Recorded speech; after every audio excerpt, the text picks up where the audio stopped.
Good evening সবাইকে। শোনা যাচ্ছে কথা?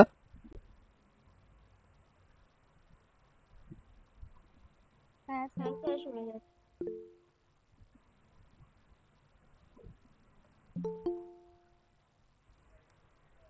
একটু আর কিছুক্ষণ ওয়েট করে, সবাই জয়েন করতেই আছে।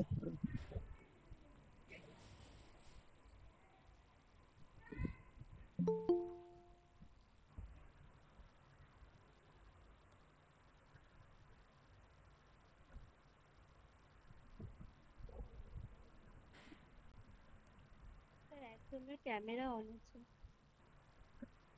ক্যামেরা অন কার আছে?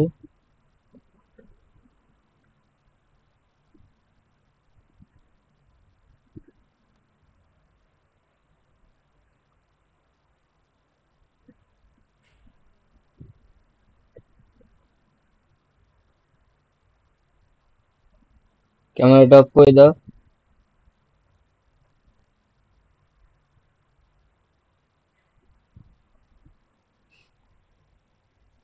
ঠিক আছে, শুরু করছি। আমরা বল ও গতি। তো আশা করি তোমরা রিভাইজ করেছো। তো প্রশ্নগুলো করতে গিয়ে কোথাও কোনো ডাউট বা কিছু হলে আমরা সেটা দেখবো। এমনি কারো কোনো ডাউট আছে এই চ্যাপ্টারে?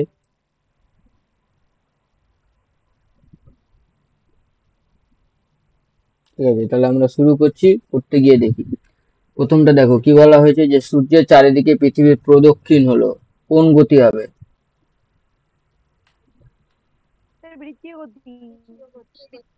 বৃত্তীয় গতি। তো এই হচ্ছে এরকম একটা কেন্দ্রের চারপাশে ধরো এরকম একটা সার্কেল থাকে, এরকম একটা সার্কেল থাকে। তো কোনো বস্তু বা পদার্থ যদি এইভাবে ঘুরতে থাকে, তাহলে একে আমরা কি গতি বলবো? বৃত্ত বৃত্তীয় গতি বলবো। আবার যদি দেখি এরকম কোনো বস্তু কি হচ্ছে, নিজে একটা এর সাপেক্ষে এইভাবে ঘুরতে আছে, এই পুরো এটা আছে চাকতির মতো এইভাবে ঘুরতে আছে এরকম করে, তখন আমরা তাকে কি গতি বলবো? ঘূর্ণন গতি। ঘূর্ণন গতি বলবো। দুটোই যদি একসাথে হয় তাহলে তাকে কোন গতি বলবো? মিশ্র গতি। মিশ্র গতি। সমস্ত সবকিছুই মোটামুটি চলনের মধ্যে পড়ে যাবে। আর সরল দোল গতি আমরা আগের দিন দেখেছিলাম, কি ছিল এরকম, পেন্ডুলামের মতো।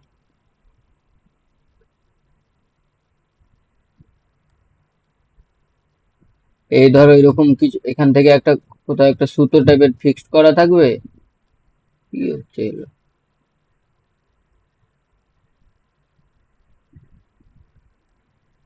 এখানে কোনো একটা বল ভারী বস্তু থাকলো, ও কি করবে, এই পাশে এরকম এরকম করে নড়তে থাকবে। এটাই হচ্ছে কি সরল দোল গতি। তাহলে এক্ষেত্রে অ্যান্সার হয়ে যাবে কোনটা তাহলে? বৃত্তীয় গতি। আচ্ছা, এবারে বলো, পৃথিবী যে নিজ অক্ষের চারপাশে ঘুরে, ওটা কোন গতি, বা পৃথিবীর ওই গতিটার নাম কি? আহ্নিক গতি। আহ্নিক গতি, বার্ষিক গতি, হ্যাঁ। বা বা কি হয়, আহ্নিক গতি মানে হচ্ছে আবর্তন গতি, আর কি যেন বার্ষিক গতি যেটা হচ্ছে পরিক্রমণ। পৃথিবীর কি আবর্তন আর পরিক্রমণ। তো পরিক্রমণ গতি হচ্ছে বৃত্তীয় গতি, আর আবর্তন গতিটা কোন গতি?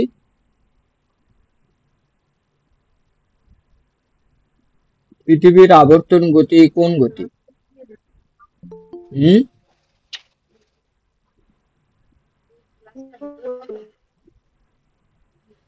পৃথিবীর আবর্তন গতি কি হয়, পৃথিবী তার এই যে নিজ অক্ষ থাকে, এই অক্ষর চারপাশে এইভাবে ঘুরতে থাকে, তার মানে পৃথিবীর আবর্তন গতি হচ্ছে কি ঘূর্ণন গতি। আবর্তন গতি হচ্ছে ঘূর্ণন গতি, পরিক্রমণ গতি হচ্ছে বৃত্তীয় গতি।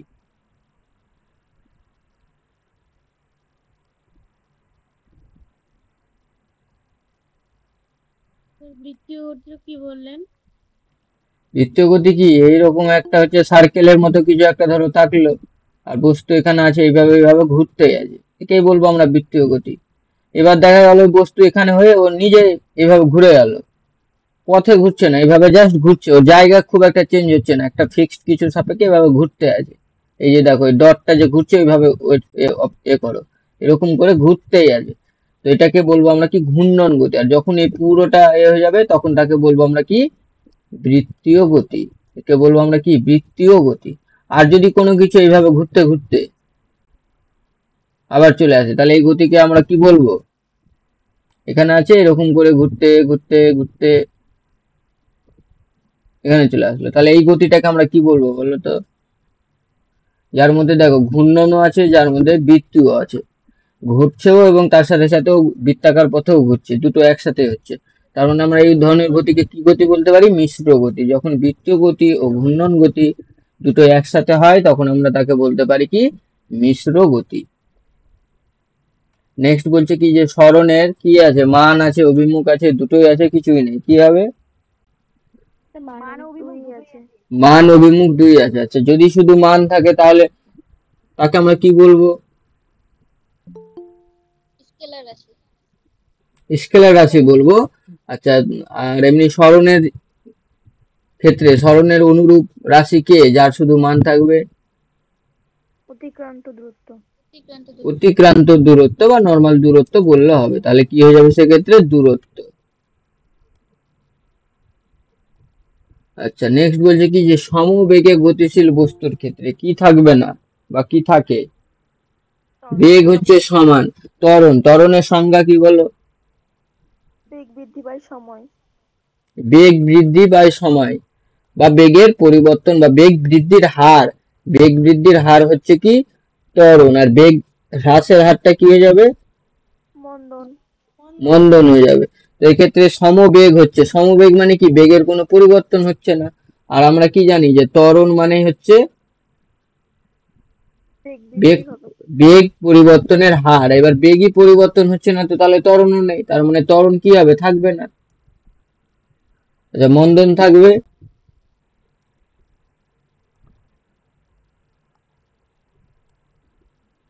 ত্বরণ তো নেই, মন্দন থাকবে এর মধ্যে।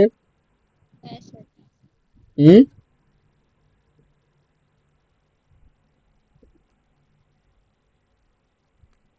ত্বরণ নেই কিন্তু মন্দনও তো থাকবে না, কারণ বেগ তো সমান, যেমন বাড়ছেও না তেমন কমছেও না।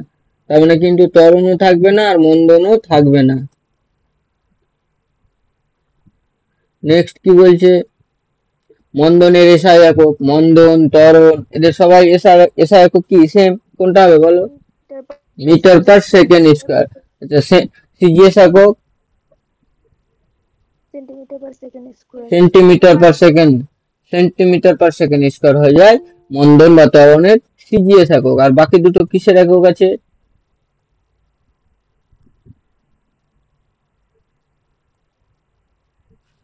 এখানে সি আর ডি অপশন কিসের একক?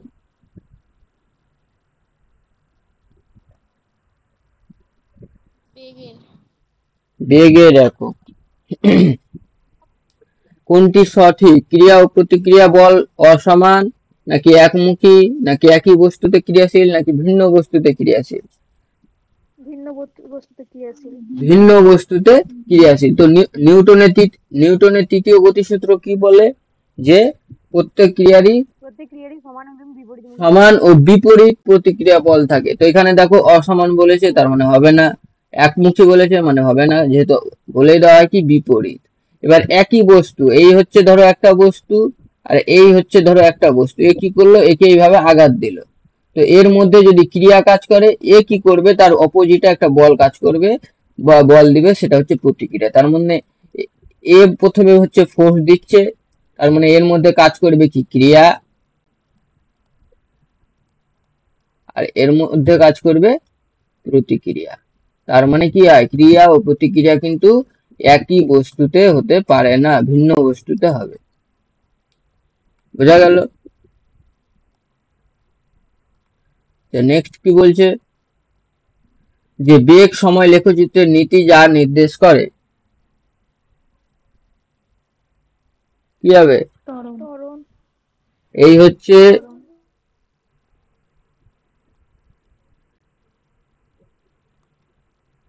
এটা ধরো হচ্ছে সময়, আর এই হচ্ছে ধরো বেগ। তো লেখচিত্র কি নির্দেশ করবে? এবার লেখচিত্র ডিপেন্ড করবে বেগ কি হচ্ছে না হচ্ছে। ধরে নিলাম আমরা যে এরকম একটা কিছু লেখচিত্র আছে, বেগ সময় এরকম একটা লেখচিত্র, যে এখানে হচ্ছে কমছে, কখনো বেগ বেড়ে যাচ্ছে, কমছে, এরকম একটা লেখচিত্র বেগ সময়ে। এক্ষেত্রে দেখো কি হচ্ছে, আমরা যদি এই সময়টায় লক্ষ্য করি আর এই সময়টায় লক্ষ্য করি, তো এই হচ্ছে সময় টি, আর এটা কি বেগের পরিবর্তন হচ্ছে না এখানে, লক্ষ্য করো বেগের পরিবর্তন হচ্ছে। তো এই যে এই বিন্দুটা আর এই বিন্দুটা বেগ কি একই আছে দেখো তো। না স্যার। এখানে বেগ এইটুকুটা বেগ, আর এখানে বেগ হচ্ছে কতটা, এতটা হচ্ছে, এই পুরোটা হচ্ছে বেগ। তার মানে আমরা কি পেয়ে গেলাম,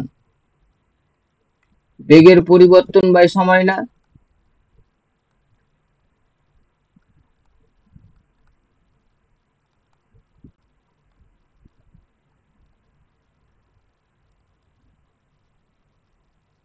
তাহলে আমরা এখানে পেয়ে গেলাম কি বেগের পরিবর্তন বাই সময়, আর এটা মানে কি বেগের পরিবর্তনের হার বলতে পারি।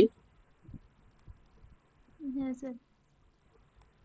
আর বেগের পরিবর্তনের হার মানে কি জিনিস, বল বল। হুম, বেগের পরিবর্তনের হার ত্বরণ। ত্বরণ। কি হয়, বেগে ত্বরণ, ত্বরণ মানে কি বেগের পরিবর্তনের হার। তার মানে আমরা আমাদের কি হয়ে যাবে, এটা ত্বরণ। চাইলে মনে রাখতে পারো বা এইভাবে ভুলে গেলে এইভাবে তোমরা বের করতে পারো।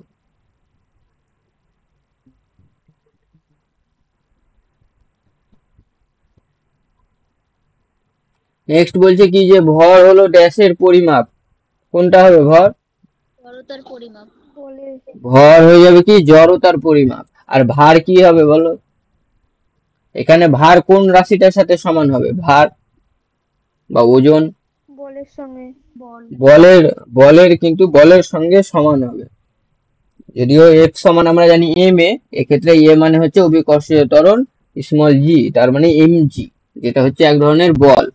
তাই বল আর ভার সমান। আর ভর কি পরিমাপ করে, ভর সাধারণত জড়তা, অর্থাৎ ওর মধ্যে কতটা পদার্থ যেটা দিয়ে যে তৈরি হয়েছে, কোনো পদার্থ দিয়ে যে তৈরি হয়েছে, তো ওর মধ্যে সেই পদার্থটা কতটা আছে সেটাই হচ্ছে ওর ভর। লোহার বল, তো লোহা কতটা আছে ওর মধ্যে, সেটা হচ্ছে ওর ভর। নেক্সট কি বলছে যে নিউটন ও ডাইন এর মধ্যে সম্পর্ক কোনটা হবে, 1 নিউটন 10^5 ডাইন। এক, এই জিনিসগুলো আমাদের ছোট থাকতে হবে যে 1 newton equal to 10^5 dyne. Next কি বলা হচ্ছে যে বল ত্বরণের মধ্যে সম্পর্ক যখন এম হচ্ছে ভর, কোনটা হয়ে যাবে, এফ ইকুয়াল টু এম। এটা আমরা কোন সূত্র থেকে পাই, নিউটনের দ্বিতীয় গতিসূত্র থেকে। দ্বিতীয় গতিসূত্র, নিউটনের দ্বিতীয় গতিসূত্রটাকেও বলো, প্রযুক্ত বলের পরিবর্তনের কি ছিল যে বস্তুর বল যেদিকে প্রযুক্ত হয় ভরবেগের পরিবর্তনও, পরিবর্তনের সমানুপাতিক। ভরবেগের পরিবর্তন সেদিকে ঘটে, এবং বস্তুর কি ছিল প্রযুক্ত বলের পরিমাপ তার ভরবেগের পরিবর্তনের হারের সমানুপাতিক হয়। আর কি ছিল বলো, আরো কিছু ছিল, পুরোটা বলো, গুছিয়ে বলো একজন। কোন ভরবেগের পরিবর্তনের হার বস্তুর উপর প্রযুক্ত বলের সমানুপাতিক। আর একটা ছিল বল যেদিকে ক্রিয়া করে ভরবেগের পরিবর্তন সেদিকেই মানে ঘটবে, সেদিকেই ঘটে। তো এটা হচ্ছে প্রথমে এটা শুরু করতে হবে যে বস্তুর বল যেদিকে প্রযুক্ত করা হবে ভরবেগের পরিবর্তন সেদিকে ঘটবে, এবং সেই প্রযুক্ত বলের মান বস্তুটির ভরবেগের পরিবর্তনের হারের সমানুপাতিক হয়। এই ছিল দ্বিতীয় গতিসূত্র। তো এই যে দেখো ভরবেগের পরিবর্তনের হার মানে হচ্ছে কি বেগের পরিবর্তনের হার মানে এ, আর তার মধ্যে আবার ভরবেগ বলছে তার মানে এম। তো F equal to M A, ভ্যারিজাস যদি হয় তো এক্ষেত্রে আমরা নিয়ে নেব কি F equal to M A, পেয়ে যাই আমরা দ্বিতীয় গতিসূত্র থেকে। তাই এক্ষেত্রে এটা হয়ে গেল নিউটনের দ্বিতীয় গতিসূত্র থেকে পাওয়া একটা গাণিতিক রাশি বা সম্পর্ক। নেক্সট বলা হচ্ছে কি জারদের ধারণা পাই নিউটনের কোন সূত্র থেকে, প্রথম সূত্র থেকে। প্রথম সূত্র। আর দ্বিতীয় সূত্র থেকে আমরা কি পেলাম, বলের পরিমাপ, ত্বরণ ও ভরবেগ। ভরবেগের ব্যাপারে ভরবেগ সম্পর্কে আমরা জানতে পারলাম দ্বিতীয় সূত্র থেকে। আমরা জানতে পারি ভরবেগের পরিবর্তনের হার সম্পর্কে এবং ভরবেগ সম্পর্কে আমরা জানতে পারি হচ্ছে দ্বিতীয় সূত্র থেকে। আর তৃতীয় সূত্র থেকে কি জানতে পারি,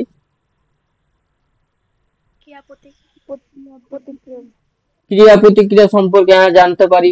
এবং তার সাথে কি জানা যায়, রৈখিক ভরবেগের সংরক্ষণ সূত্র আমরা পাবো। হ্যাঁ, আমরা তৃতীয় গতিসূত্র থেকে কি পাই, রৈখিক ভরবেগের সংরক্ষণ সূত্র পাই। তাহলে প্রথম গতিসূত্র থেকে পাই আমরা জাড্ডের ধারণা, দ্বিতীয় গতিসূত্র থেকে পাই আমরা ভরবেগের ধারণা, এবং তৃতীয় গতিসূত্র থেকে আমরা পাই রৈখিক ভরবেগের সংরক্ষণ সূত্র।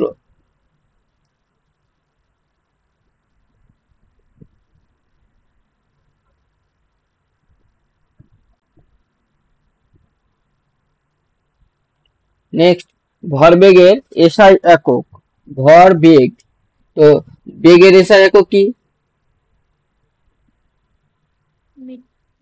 মিটার পার, বেগের হচ্ছে মিটার পার সেকেন্ড, আর তার সাথে ভর মাল্টিপ্লাই বা গুণ হয়ে গেছে, তার মানে কেজি, তার মানে হয়ে যাবে KG metre per second.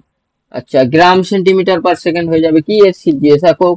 Newton হলো বলের একক, আর যেটা কার একক হবে, যে জুল হচ্ছে তাপের একক। তাপের একক। কার্যের একক বলতে পারি। নেক্সট কি বলছে দেখো, বেগ, সময়, লেখচিত্র ও সময় অক্ষের মধ্যে ক্ষেত্রফল যা নির্দেশ করে। তো প্রথমে আমার আগে বেগ, সময়, লেখচিত্রটা উপরে আঁকা হয়েছিল, আর একবার আঁকছি। এই ধরো হচ্ছে, এটা হচ্ছে সময়, আর এটা হচ্ছে কি, বেগ।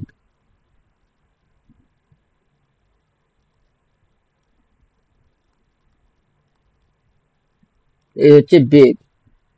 এরকম ধরো যে একটা প্রাথমিক এরকম কিছু একটা বেগ ছিল, আর এরকম হচ্ছে ধরো, এই হচ্ছে বেগ, সময়, লেখচিত্র। তো কি বলা হলো, এই যে বেগ, সময় যে লেখচিত্রটা আমরা পেলাম, আর যে মিডিলে যে সময় অক্ষ, তো এর মিডিলে এই যে এই ক্ষেত্রটা যে আমরা পেলাম, এই ক্ষেত্রটাকে আমরা কি বলবো,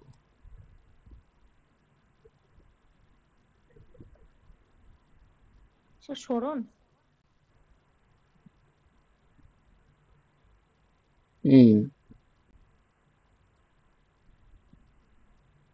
তো লক্ষ্য করো তো, এটা আমরা তাহলে মনে মনে এরকম ভাবে না থেকে যদি ধরো সমবেগে থাকতো, এরকমটা থাকতো, তাহলে এটা ভি আর এটা টি হয়ে গেলে এর ক্ষেত্রফলটা কত হতো বলো তো। এটা যদি এই প্রথমে যে হলুদ কালারের এই ছবিটা আঁকা হয়েছে, এটা না হয়ে যদি এর সাথে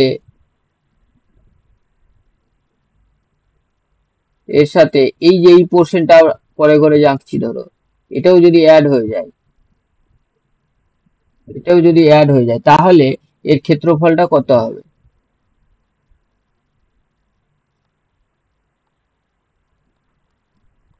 আয়তক্ষেত্রের ক্ষেত্রফলের সূত্র কি, প্রস্থ। তাহলে ওই অনুযায়ী এটা কি হবে বলো, এটা হচ্ছে ভি আর এটা হচ্ছে টি, তাহলে কি লিখবো, ভি ইন্টু টি। আর ভি ইন্টু টি মানে কি, এস না, সরণ। তাহলে আমরা পেয়ে যাবো কি এক্ষেত্রে, সরণ।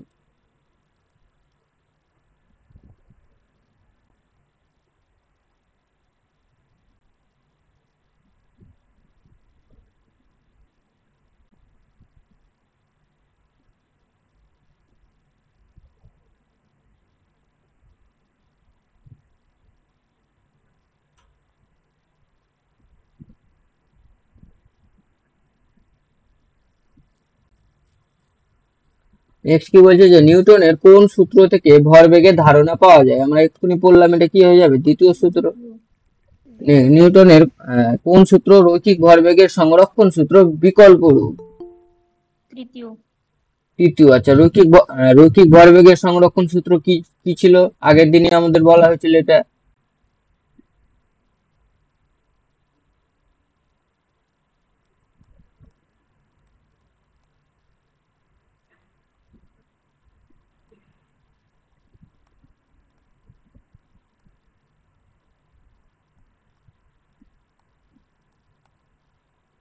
বলো, রৈখিক ভরবেগের সংরক্ষণ সূত্র কি,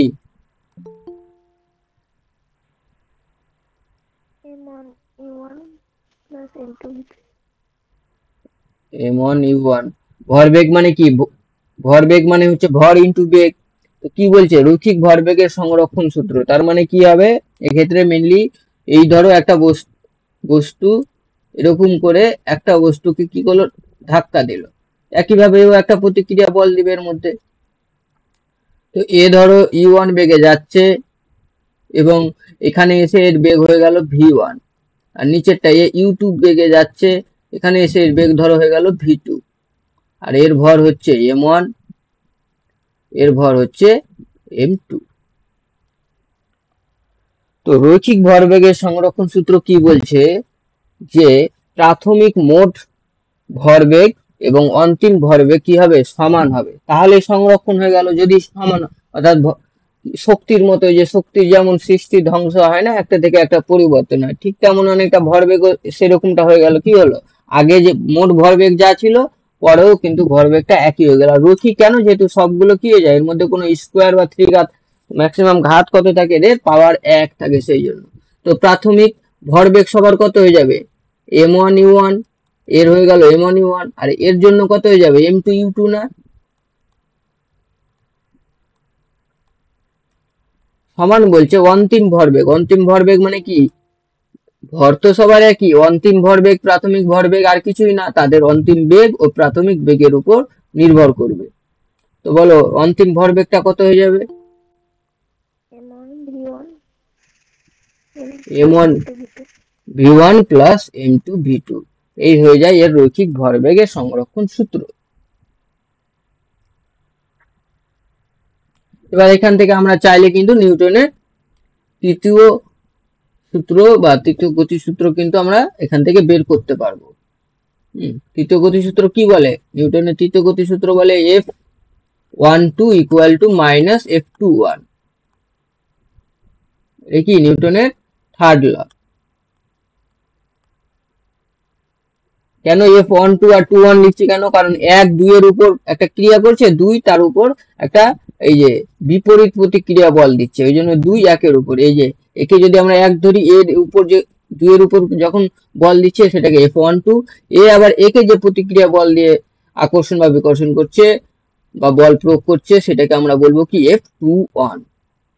এবং যেহেতু বিপরীত হয় দিকটা, সেই জন্য মাইনাস চিহ্ন দেওয়া হয়। মাইনাস চিহ্ন হতে ফিজিক্যাল সায়েন্সে ম্যাক্সিমামই এরকম গাণিতিক সম্পর্কে মাইনাস চিহ্ন ইউজ করা মানে আমাদের বুঝে যেতে হবে সেটা কিন্তু মানের জন্য না, সেটা কিসের জন্য হয় মাইনাস সাইনটা,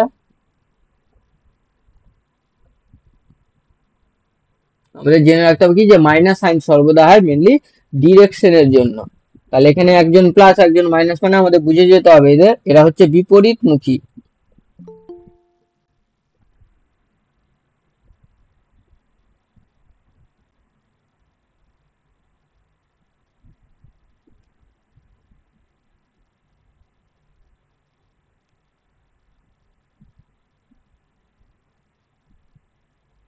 আচ্ছা পরেরটা এবারে দেখি কি বলা হয়েছে, যে এক ব্যক্তি সোজা রাস্তা বরাবর 100 মিটার গেল, এখানে ধরো ছিল এইভাবে ও 100 মিটার চলে গেল, এখানে আসলো, এসে কি করলো, ও আবার যেখানে ছিল সেখানেই ও ফিরে গেল, এখানে আবার ও ফিরে চলে গেল, দিয়ে ওর এখানে ও চলে আসলো, তাহলে ওর সরণ কত হলো, শূন্য হবে। সরণ হয়ে যাবে কত, শূন্য। সরণ সবসময় আমাদের লক্ষ্য রাখতে হবে যে তার প্রাথমিক ও অন্তিম অবস্থান কোথায় আছে, সেটা সে কোন পথ দিয়ে গেল কত পথ গেল সেগুলো কিন্তু আমাদের দেখার কোনো দরকার নেই। সরণ মেনলি দেখে তার প্রাথমিক অবস্থা ও অন্তিম অবস্থান কোথায় আছে সেটাই। নেক্সট, বাইরে থেকে বল প্রযুক্ত না হলে বস্তুর সংস্থার রৈখিক ভরবেগ কি হবে, অপরিবর্তিত থাকবে। আমাদের এটা কোন সূত্র থেকে আমরা বলতে পারি, প্রথম সূত্র থেকে। প্রথম সূত্র থেকে বলা হয়, প্রথম সূত্রে একদম শুরুর লাইনে বলা হয় বস্তুর উপর বল প্রযুক্ত হলে কি হবে, বস্তুর উপর, বস্তু স্থির বস্তু গতিশীল হবে এবং গতিশীল বস্তু স্থির অবস্থায় স্থির হবে বা দিক পরিবর্তন হবে। হ্যাঁ।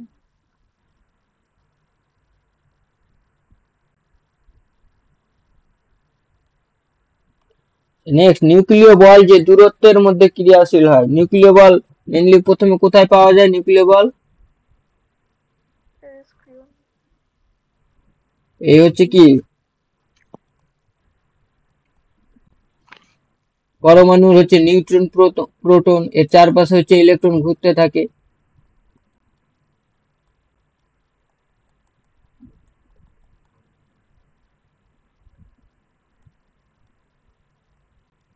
এই তো এই যে প্রোটন নিউট্রন কি হয় একে অপরের মধ্যে যে বল দিয়ে আকর্ষণ করে সুস্থির অবস্থা থাকে এই নিউট্রনটা বা নিউক্লিয়াসটা, এর মধ্যে আমরা যে বলটা পাই সেই বলটাকেই আমরা বলি কি নিউক্লিয় নিউক্লিয় বল। বল। স্যার এটাই ফার্মি এককটাই বলেছে তাই তো? হ্যাঁ, ফার্মি একক। ফার্মি একক মানে কত? নিউক্লিয়াসের ব্যাস পরিমাপ করতে যেটা একদমই চাই। একদমই। আর ফার্মি মানে কি ছিল? ফার্মি, এক ফার্মি মানে কত মিটার? হ্যাঁ, 10⁻⁻15। -15 মিটার। হ্যাঁ, এটাও আমাদের মনে রাখতে হবে যে নিউক্লিয় বল যে দূরত্বের মধ্যে ক্রিয়াশীল হয় সেটা হচ্ছে 10⁻⁻15 মিটার বা তার থেকেও কম দূরত্বে। কম মানে কি 15, 16, 17 এই ধরনের। একটা ক্ষেত্রজনিত বলের উদাহরণ।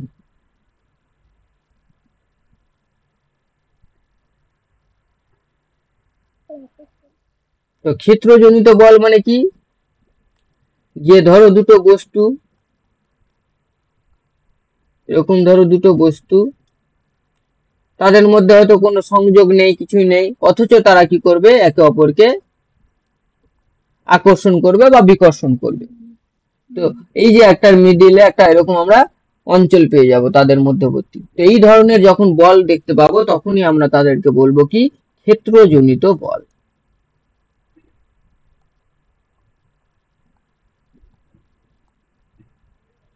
তাহলে হচ্ছে কুলম্বের সূত্র থেকে শুরু করে যা আমরা পড়েছি, মহাকর্ষ সূত্র, তারপরে F=gmm/r², এই সমস্ত কিছু কিন্তু এই ক্ষেত্রজনিত বলের উপর বিশেষ করে থাকে, যেহেতু দুটো বস্তুর মধ্যে দূরত্ব এবং তাদের মধ্যে আকর্ষণ বা বিকর্ষণ বলের কথা বলা হয়।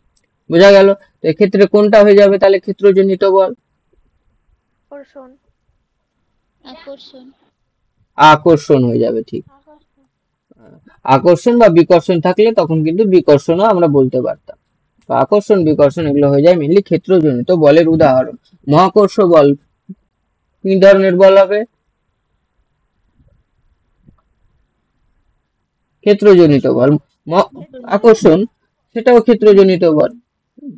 নেক্সট নেক্সট হচ্ছে কি যে অপকেন্দ্র বল কি? এটা ওই যে অলিক হবে। তো অলিক মানে কি? অলিক মানে, হ্যাঁ, অলিক মানে হচ্ছে কল্পনা বা অবাস্তব, যার অ্যাকচুয়ালি কোনো অস্তিত্ব নেই, তাকে আমরা অলিক অলিক বা অলৌকিক এইভাবে বলি। কেন এটাকে আমরা অলৌকিক বা অলিক বলবো? তো এই হচ্ছে ধরো একটা বৃত্ত গতি হচ্ছে, এই তো বৃত্ত গতি হওয়ার সময় কি করে, সবাই কি হয়, ভিতরের দিকে একটা বল কাজ করতে থাকে। তো এই যে বলটা কাজ করে এই বলকে আমরা কি বল বলবো? অভিকেন্দ্র বল। এটাকে বলা হয় কি বল? এটাকে বলা হয় অভিকেন্দ্র বল। আর একটা বল, এই যেহেতু আমরা জানি এই দিকে একটা বল কাজ করছে অথচ এইভাবে ঘুরে চলে যাচ্ছে, তখনই একটা আমরা মনে মনে ভেবে নিই যে এইরকম বাইরের দিকে তাহলে একটা বল কাজ করছে। এই যে বাইরের দিকে যে বল কাজ করছে আমরা ভাবি, সেটাই হচ্ছে কি? অপকেন্দ্র বল।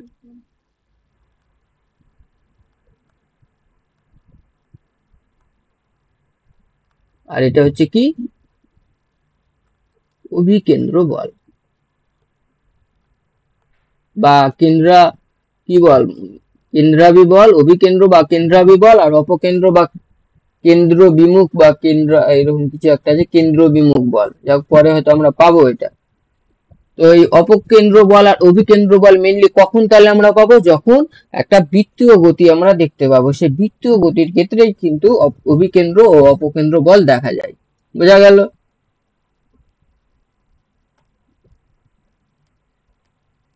আচ্ছা। আচ্ছা, যেখানে আমরা বৃত্তীয় গতি পাবো সেখানে আমরা অভিকেন্দ্র বলের কথা বলবো না, আমরা কিন্তু বলবো কি যে বৃত্তীয় বল আছে মানে সেখানে অপকেন্দ্র বল আছে। তো এখানে বলো এখন যে অপকেন্দ্র বল তাহলে কি হয়ে যাবে? এক প্রকারের আমরা বললাম কি মেন এখানে অভিকেন্দ্র বল কাজ করে, কিন্তু আমরা মনে মনে ভেবে নিই তাহলে তার বিপরীতে আর একটা বল কাজ করছে, যেটাকে আমরা অপকেন্দ্র বল বলছি। সেটা আমাদের, হ্যাঁ, মনে হতে পারে যে আছে, কিন্তু সেটা আমাদের কাছে কাছে অলৌকিক বা কল্পনা, সেই জন্য কি আমরা বলা হয় কি অলিক বল।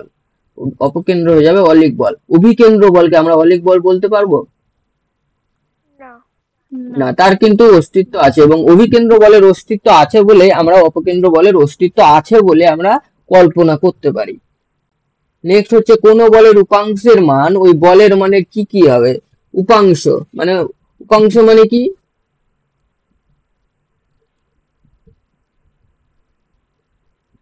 যে ধরো এখানে একটা বল এইভাবে কাজ করছে, তাহলে তার উপাংশ কি কি হতে পারে? একটা এটা উপাংশ হতে পারে, আর একটা এটা উপাংশ হতে পারে। এখানে ধরো এফ বল কাজ করছে, F1 একটা উপাংশ, এখানে F2 একটা উপাংশ। তো এই যে উপাংশগুলো আমরা পাবো, এই এটার মান এই এফ এর সাথে ছোট বড়, বড় সমান, ছোট সমান কি হবে? ছোট সমান হতে পারে। তো উপাংশ মানে নিশ্চয়ই ছোটই হবে। এবং কখনো কখনো যদি একটা উপাংশ 0 হয়ে যায়, তাহলে অন্যটা কি হয়ে যাবে? সমান হতে পারে। সেই জন্য এর অ্যান্সার হয়ে যাবে কি? ছোট বা সমান হতে পারে। নেক্সট, কোনো ভারী বস্তুর তলদেশে চাকা লাগালে কি হয়ে যায়?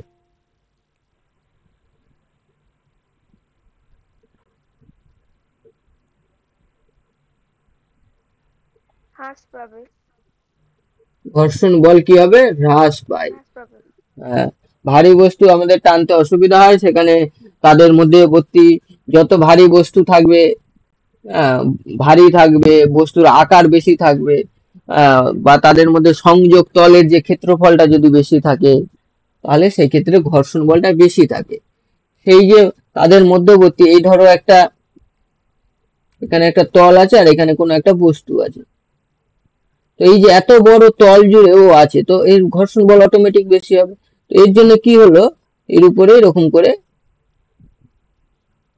যদি চাকা লাগিয়ে দেওয়া হয়, তাহলে দেখো তো এর যে এদের মধ্যবর্তী যে স্পর্শতলের ক্ষেত্রফলটা কমে গেল না? এখানে এতটা ছিল আর এখানে এইটুকু কমে গেল। তো এই স্পর্শতলের ক্ষেত্রফল কমে যাওয়ার জন্য কিন্তু এদের ঘর্ষণ বলও কমে যাবে। এই জন্য বাইক কিংবা কোনো গাড়ির চাকা গোল করা হয়, কারণ ওদের ক্ষেত্রফল কম থাকে, ঘর্ষণ বল কম হবে। একদমই, হ্যাঁ। নেক্সট কি বলছে, যে বেগ সময় লেখচিত্রে সমবেগে গতিশীল বস্তুর লেখচিত্র কিরকম হবে? সময় অক্ষের সমান্তরাল হবে। তার মানে লেখচিত্রটা তাহলে কিরকম হবে? এই হচ্ছে সময়, এই হচ্ছে বেগ।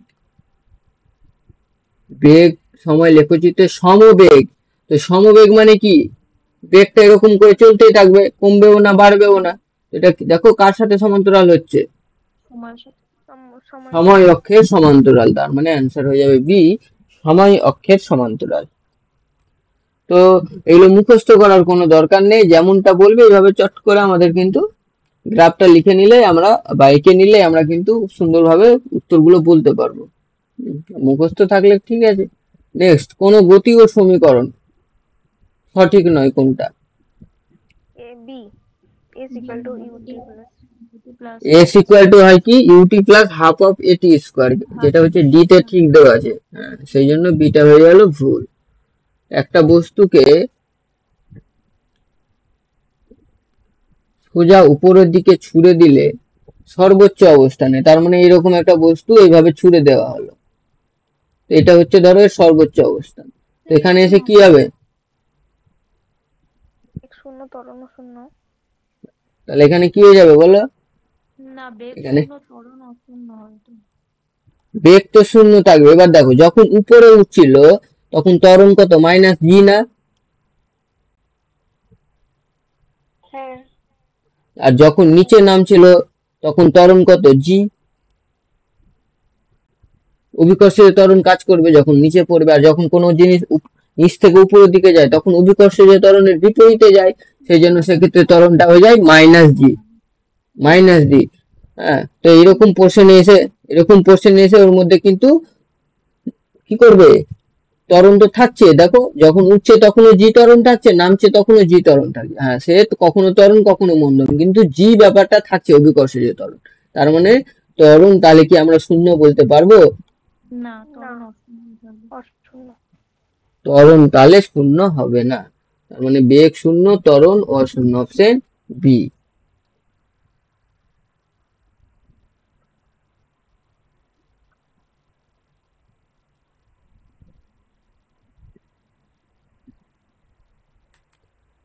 গ্যাস হলো ঋণাত্মক ত্বরণ, এটা মন্দন, মন্দন। যেটা আমরা এখনো দেখলামও। বলের মাত্রা কি? mLTT minus 2। -2। এম এল টি মাইনাস টু। বাকিগুলো এল টি মাইনাস ওয়ান, কিসের মাত্রা? হুম, ত্বরণ। ত্বরণ। আচ্ছা, বিটা কিসের? বিটা ত্বরণ। বিটা ত্বরণ। আর এলটা? হুম। বি ত্বরণ হলে এল কি তাহলে? এটা কি কি আছে দেখো, এল মানে দূরত্ব, দৈর্ঘ্য, আর টি ইনভার্স মানে বায়ু সময়। তার দূরত্ব বায়ু সময় কি হয়ে যায়? বেগ বা দ্রুতি, এগুলো হয় না? হ্যাঁ দেখ। হ্যাঁ স্যার। বেগ বা দ্রুতি। আর এটা হয়ে যাবে ত্বরণ। আর এমএলটি মাইনাস ওয়ান হবে কারো? এমএলটি মাইনাস ওয়ান মানে কি? বল বাই সময়, বা এফ বাই, না, বল ইনটু সময়, এফটি। এরকম কিছু আছে কি জানা শোনা এফটি দিয়ে? এই যে সি নম্বরটা, অপশন সি, কি হচ্ছে দেখো? ভরবেগের হবে, ভর ইনটু বেগ যেটা হয়, ভরবেগ। ভরবেগ হবে? আচ্ছা দেখি ভরবেগ হয় কিনা। ভরবেগ হবে, আচ্ছা। তো ভরের কি? এম। আর বেগের কি? LT minus one. হ্যাঁ ঠিক। তাহলে এটা এমএলটি মাইনাস ওয়ান। হ্যাঁ ঠিক। তাহলে এটা কি হচ্ছে? এটা হচ্ছে ভরবেগের। আর একটা কিছু হবে বলো, জানা আছে?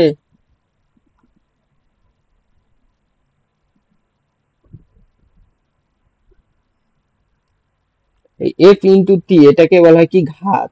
কোনো কিছুর উপর কতক্ষণ ধরে বল আমরা প্রয়োগ করছি সেটাকে আমরা বলি কি? ঘাত। হ্যাঁ, বোঝা গেল? হুম। তার মানে কিন্তু, হ্যাঁ, বলছিলাম ঘাতকে আর একটা ঠেলা বলা হয়। না ঠেলা কেন? ঠেলাটাকে তো অন্য বল দিয়ে বলবো। ঠেলা মানে পুশ, টানা মানে পুল, ওগুলো সব একটা বলেরই উদাহরণ।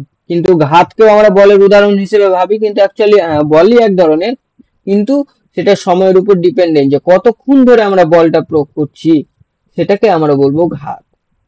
সেই জন্য বল ইনটু সময় হয়ে যাবে ঘাত। এরও মাত্রা তাহলে হয়ে যাবে কি? MLT minus one.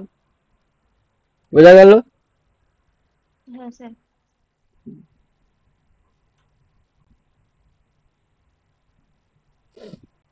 যে সূত্র দ্বারা রকেটের গতি ব্যাখ্যা করা যায়? ভরবেগ সংরক্ষণের সূত্র। ভরবেগের ভরবেগের সংরক্ষণ সূত্র। রকেট ছাড়ার সময় কি হয়? এই যে নিউটনের তৃতীয় গতিসূত্রের অ্যাপ্লাই করা হয়। এরকম যদি এরকম এরকম করে ধরো, যদি কোনো রকেট রকেট যদি এরকম করে ধরো ছাড়া হয়, তাহলে এই পিছন দিক থেকে একদম স্পিডে কি হয়? আগুন বেরোয় না? প্রচন্ড প্রচন্ড ফোর্স এবং গতিতে, এবং সেই গতির দরুন কি হয়? ও তখন উপরের দিকে উঠতে থাকে। তার মানে নিউটনের তৃতীয় গতিসূত্র অ্যাপ্লাই হচ্ছে। আর নিউটনের তৃতীয় গতিসূত্র মানে কি? ভরবেগের সংরক্ষণ সূত্র। একটা মোটর গাড়ির বেগ বলে দেওয়া হয়েছে, তো এদের মিটার সেকেন্ড এককে বেগ কত হবে?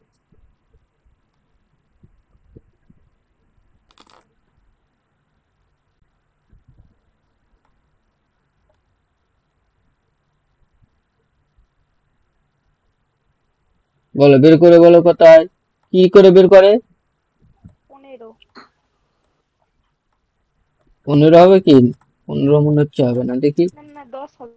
10 10 দেখো, 36 কিলোমিটার পার আওয়ার। তো কিলোমিটার পার আওয়ার থেকে মিটার পার সেকেন্ডে যেতে গেলে আমাদের কিন্তু 5/18 দিয়ে গুণ করতে হয়। কেন গুণ করতে হয় সেটা একটু দেখে নিই। তো দেখো, 1 কিলোমিটার বাই 1 ঘন্টা বা 1 আওয়ার মানে কত? 1 কিলোমিটার মানে আমরা কি লিখতে পারি? 1000 মিটার না? 1000 মিটার। আর 1 ঘন্টা মানে আমরা লিখতে পারি 3600 সেকেন্ড।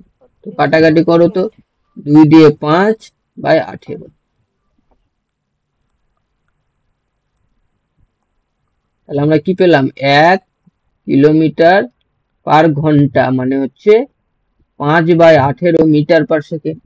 তাহলে একের জায়গায় 36, তার মানে হয়ে যাবে এটা কত? 5/18 গুণ 36, তার মানে 10 মিটার পার সেকেন্ড।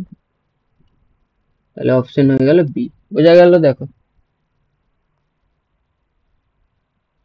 তাহলে আমরা যদি কিলোমিটার পার ঘন্টা থেকে মিটার পার সেকেন্ডে যেতে চাই তাহলে 5/18 দিয়ে গুণ করব। একইভাবে যদি মিটার পার সেকেন্ড থেকে যদি কিলোমিটার পার আওয়ার্সে যেতে চাই তাহলে আমরা 5/18 দিয়ে ভাগ করব, অথবা পাঁচ। অথবা 18/5 দিয়ে আমরা গুণ করব।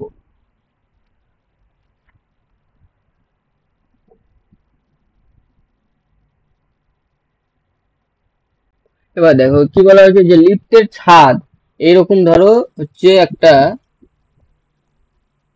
এখানে ধরো এরকম একটা লিফট আছে, এই ছাদে কি হচ্ছে একটা স্প্রিং তুলো ঝুলিয়ে দেওয়া হয়েছে। এরকম ধরো একটা স্প্রিং তুলো ঝুলিয়ে দেওয়া হয়েছে, এটা তো সাধারণ হয়ে গেল। এরকম করে ধরো একটা স্প্রিং তুলো ঝুলে দেওয়া হয়েছে, যে মান দিচ্ছে। এবার কি হলো, ওকে যদি এইভাবে এখানে আটকে দেওয়া হয়েছে, দিলে স্প্রিং তুলোর পার্ট কখন শূন্য থাকবে? অভিকর্ষ ত্বরণ নিয়ে নামবে।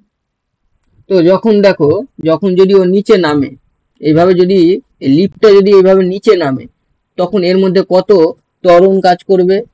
অভিকর্ষীয় ত্বরণ। তো এর মধ্যে দেখো তো, তাহলে জি কাজ করবে না এর মধ্যে?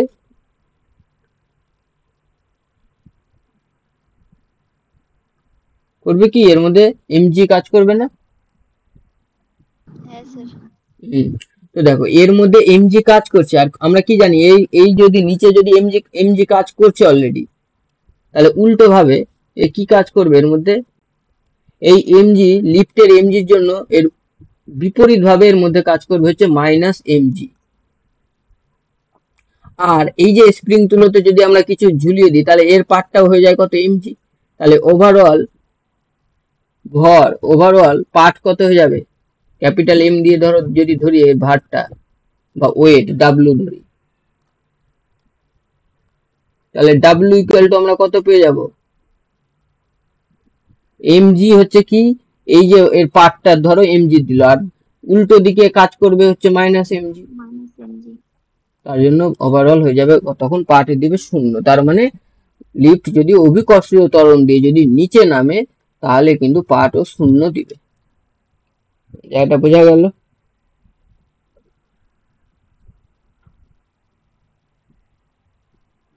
হ্যাঁ স্যার। হুম। হ্যাঁ স্যার। নেক্সট হচ্ছে কি, ভরের পরিবর্তন ইনটু বেগ বাই সময়। আচ্ছা, ভরের পরিবর্তন ইনটু বেগ, এটা নিয়েও একসাথে আমরা কি বলতে পারি? ভরবেগের পরিবর্তন বলতে পারি। ভরবেগের পরিবর্তন। ভরবেগের পরিবর্তন। আর বাই সময় মানে আবার কি হয়ে গেল? ভরবেগের পরিবর্তনের হার। আর এই ভরবেগের পরিবর্তনের হার মানে কি?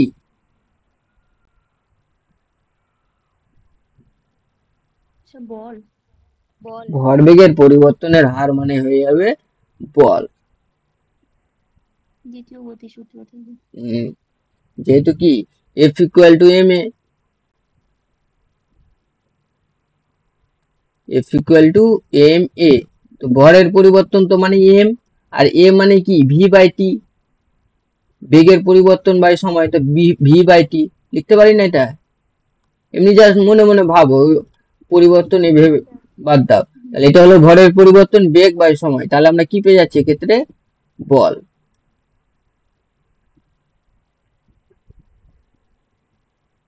মানে ডেল্টা সাইন দিয়ে দিলে পরিবর্তনটা বুঝিয়ে দিবে, ডেল্টা ভি মানে পরিবর্তন।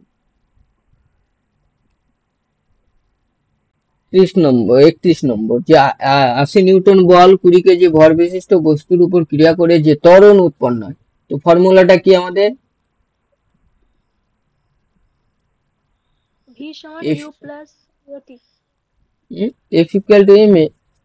না, আমরা কি জানি? এফ ইকুয়াল টু এম এ। হ্যাঁ, তো এখানে তাহলে আমাদের বের করতে বলেছে এ, তাহলে এ ইকুয়াল টু আমরা কি পেয়ে যাবো? F by M. m/m। By M. F আমাদের বলে দেওয়া হয়েছে 80 নিউটন, এম বলে দেওয়া হয়েছে কত? 20 কেজি, এবং দুটোই দেখছি এসআই আছে, তার মানে আমাদের একক নিয়ে কিছু অসুবিধা নেই। তাহলে আমরা পেয়ে যাবো কত? 4। ত্বরণ বলেছে আর এসআই একক, তার মানে 4 মিটার পার সেকেন্ড স্কোয়ার।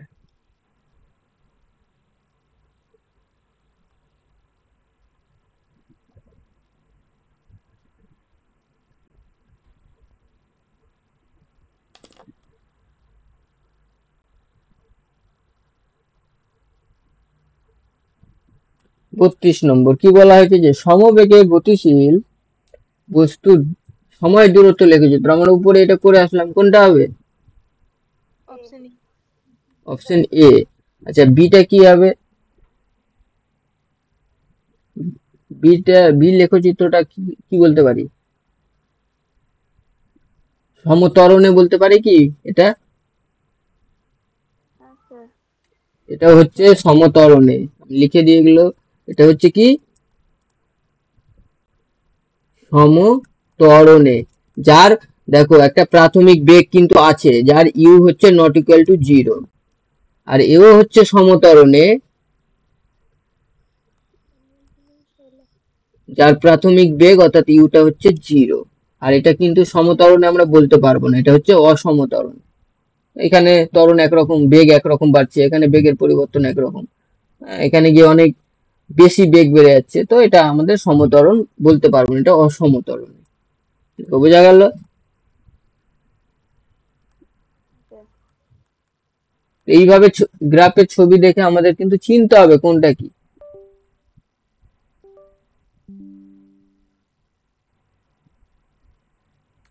নিউটনের কোন সূত্রকে জারডের সূত্র বলে? এগুলো অলরেডি হয়ে আসলো। সূত্রকে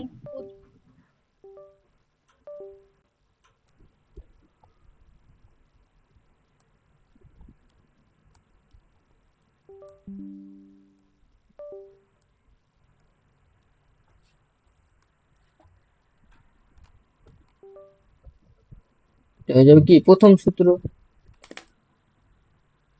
হ্যাঁ স্যার, বলের সংজ্ঞা জাড্ডের ধারণা।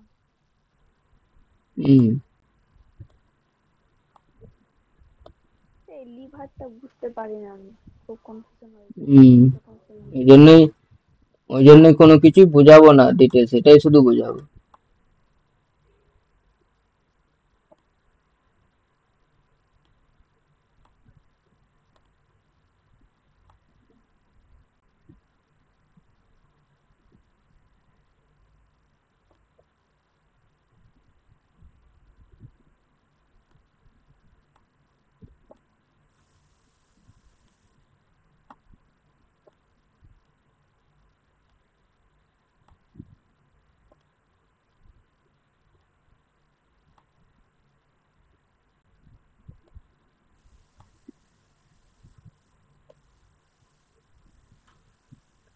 তো লিভার কি জিনিস, আগে সেটা আমরা জানি, লিভার কি জিনিস?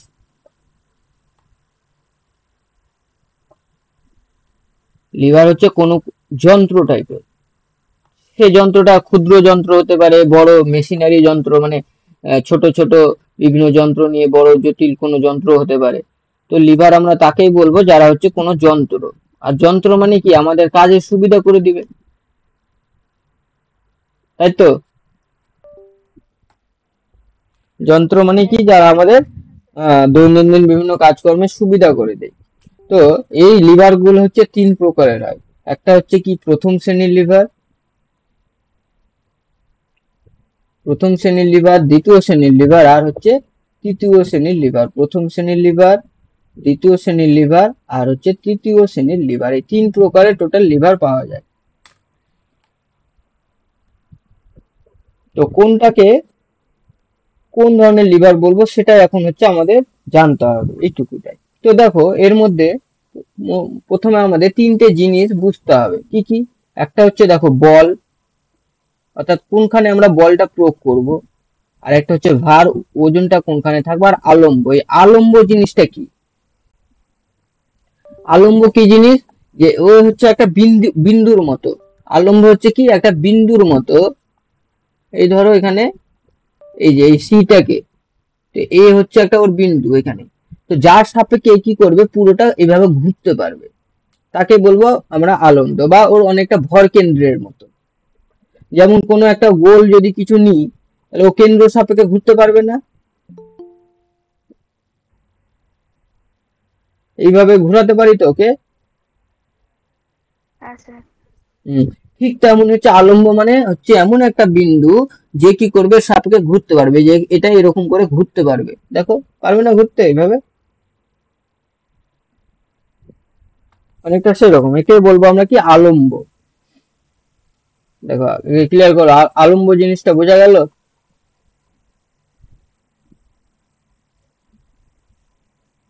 স্যার আরেকবার অনেক বলুন।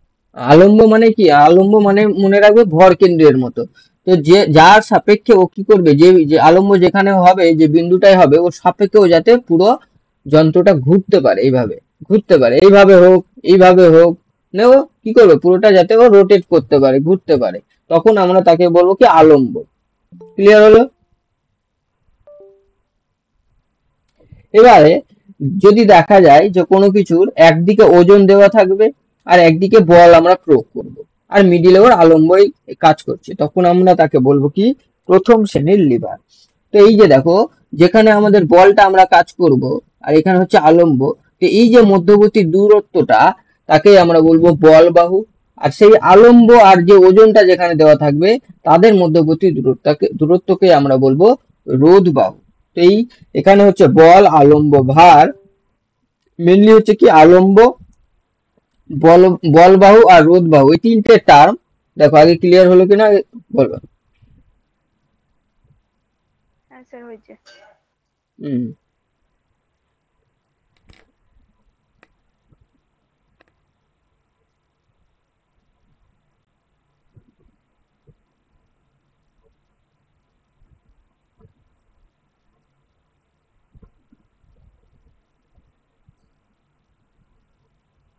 আচ্ছা, এবার দেখো যান্ত্রিক সুবিধা। তো এবারে আমরা একটা টার্ম জানবো এখন, কি যান্ত্রিক সুবিধা কি জিনিস, তারপরে আমরা বাকি দুটো লিভারে যাচ্ছি।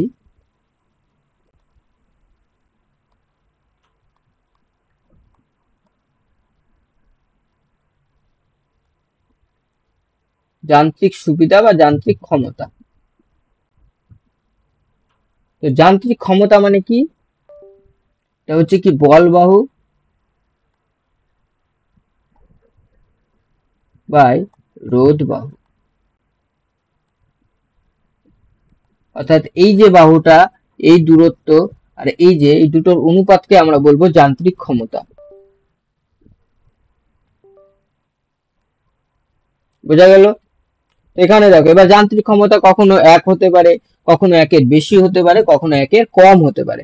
তো প্রথম শ্রেণীর লিভারটা দেখো তো, দেখে কি মনে হচ্ছে যান্ত্রিক ক্ষমতা কত হতে পারে?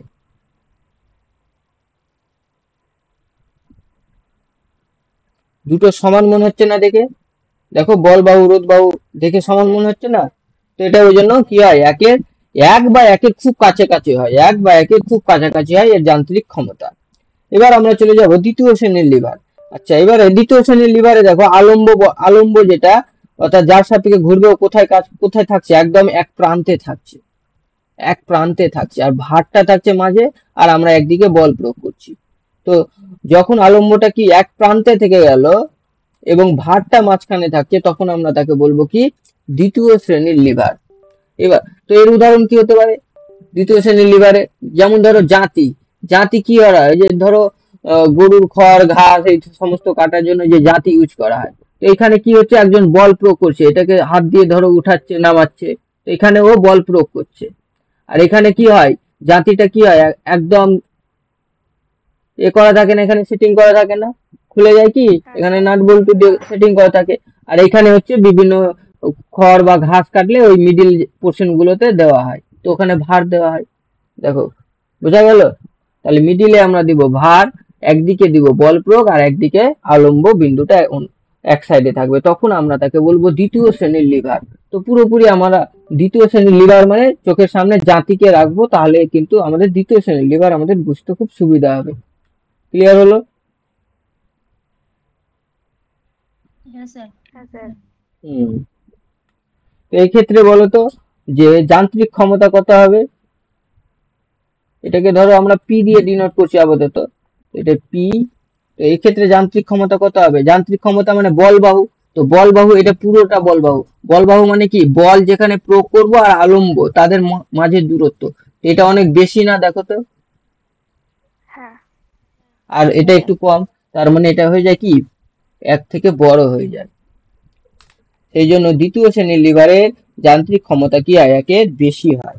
আর কিভাবে তৃতীয় শ্রেণীর লিভার যান্ত্রিক ক্ষমতা এবার তৃতীয় শ্রেণীর লিভারের ক্ষেত্রে দেখো, এই যে আলম্ব এখানে থাকলো, আমরা একদিকে দিচ্ছি ভর আর মাঝখানে আমরা প্রয়োগ করবো বল, একেই বলবো আমরা তৃতীয় শ্রেণীর লিভার। এরকম তৃতীয় শ্রেণীর লিভারের কি উদাহরণ হতে পারে? ক্রেন। ক্রেন হতে পারে। তো ক্রেনে কি থাকে, এরকম ধরো একটা থাকে, একদিকে এটা আটকানো থাকে আর মাঝখানে আবার এরকম এরকম করে বিভিন্ন থাকে, এই জায়গা গুলোতে বল প্রয়োগ করা হয়, আর এখানে বিভিন্ন টাইপের হুক টাইপের থাকে যেটা দিয়েও বা থাকলো ওটা দিয়েও জিনিসপত্র তুলতে পারছে।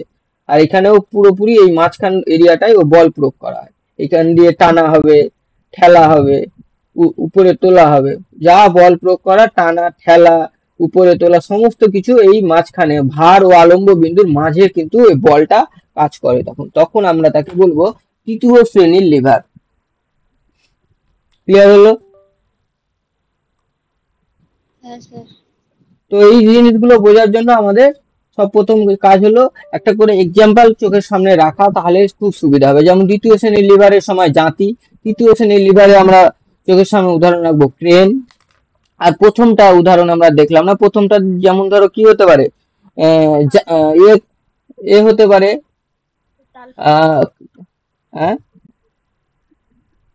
কি বলছো? চাল। চাল। চাল। স্যার দাঁড়িপাল্লা হতে পারে না? দাঁড়িপাল্লা, হ্যাঁ দাঁড়িপাল্লা হতে পারে। দাঁড়িপাল্লার কি হয়, এই যে মাঝখানে আটকানো থাকে, একদিকে বল দেওয়া থাকে, বাটখারা দেওয়া থাকে, আর একদিকে ওজন দেওয়া থাকে, আর দাঁড়িপাল্লা তাহলে হতে পারে। তারপরে কাঁচি, দেখো কাঁচি, এখানে আমরা হাত দিয়ে বল প্রয়োগ করব, আর এই জায়গায় ও কি করবে, যা কাটার এখানে রেখে কাটবো, আর এরকম জায়গায় কাঁচি আটকানো থাকে না, হ্যাঁ স্যার। কাঁচি হতে পারে। এই সমস্ত কিছু হচ্ছে প্রথম শ্রেণীর লিভারের উদাহরণ। আচ্ছা, এবারে তৃতীয় শ্রেণীর যান্ত্রিক ক্ষমতাটা কত হবে? একের চেয়ে কম হবে স্যার। দেখো যান্ত্রিক ক্ষমতা কি, আলম্ব বল এটা থেকে ভারটা বেশি অর্থাৎ রোধ বাহুটা বড়, সেই জন্য এর কিন্তু যান্ত্রিক ক্ষমতা একের কম হবে। দেখো লিভার ক্লিয়ার হলো। লিভার এইটুকুই। লিভার কাকে বলে, সমস্ত যন্ত্র যে আমাদের কাজের সুবিধা করে দেয় তাদেরকে আমরা লিভার বলবো। লিভার তিন প্রকার, প্রথম শ্রেণীর লিভার, দ্বিতীয় শ্রেণীর লিভার ও তৃতীয় শ্রেণীর লিভার। সেটা কি করে ভাগ করা হচ্ছে এইভাবে আমাদের জেনে রাখতে হবে। যখন মাঝখানে আলম্ব বিন্দু, দুই পাশে একদিকে বল একদিকে ভার, তখন আমরা তাকে বলবো প্রথম শ্রেণীর লিভার। যখন আলম্বতা এক প্রান্তে থাকবে, ভারটা থাকবে মাঝখানে, তখন আমরা তাকে বলবো দ্বিতীয় শ্রেণীর লিভার। তৃতীয় ক্ষেত্রে আলম্ব থাকবে এক প্রান্তে আর বল প্রয়োগ করা হবে মাঝখানে, তখন তাকে বলবো আমরা তৃতীয় শ্রেণীর লিভার। লিভার থেকে আর কোনো সমস্যা থাকলে বলো এখানে।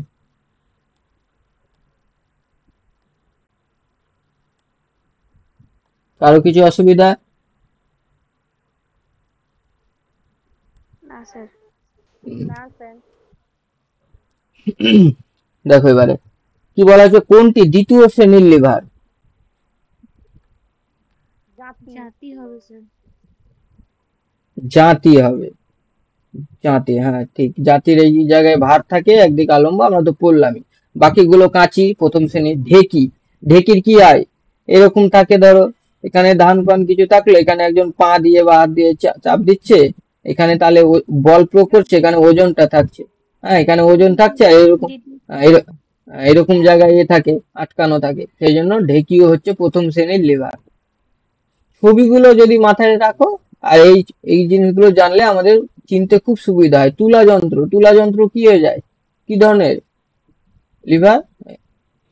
প্রথম শ্রেণীর লিভার হ্যাঁ, স্যার। তুলা যন্ত্র সাধারণ, হ্যাঁ তুলা যন্ত্র সাধারণ, আহ তুলা যন্ত্র এগুলো সব হয়ে যাবে কি প্রথম শ্রেণীর লিভার, যেহেতু এই একদিকে এইভাবে আটকানো থাকে, এটা হচ্ছে আলম্ব, আর এখানে ধরো বাটখারা দেওয়া থাকলো, আর এখানে আমরা নিজের ইচ্ছে মতো যা ওজন চাপাচ্ছি। তো এটা হয়ে গেল ডাব্লু, এ হয়ে গেল এফ, আর এখানে হচ্ছে আলম্ব সি, সেই জন্য একেও আমরা বলতে পারি প্রথম শ্রেণীর লিভার। লিভার।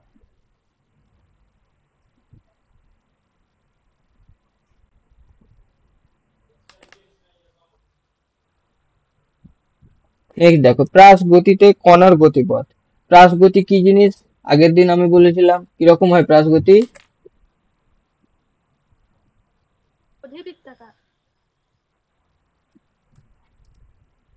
তো এখানে ধরো কিছু একটা থাকলো, আমরা কি করি, একটা উপরের দিকে এইভাবে ছুঁড়ে দিতে পারি, এইভাবে নিচে মাটির সাথে গুড়িয়ে গুড়িয়ে যেতে পারে।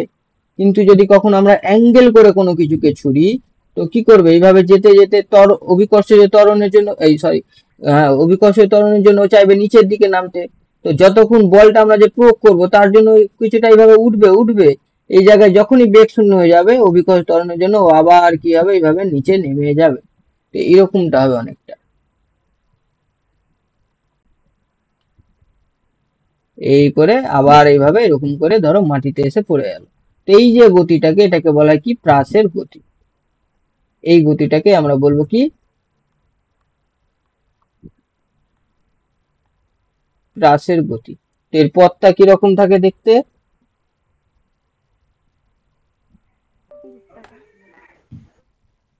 অধিবৃত্তাকার।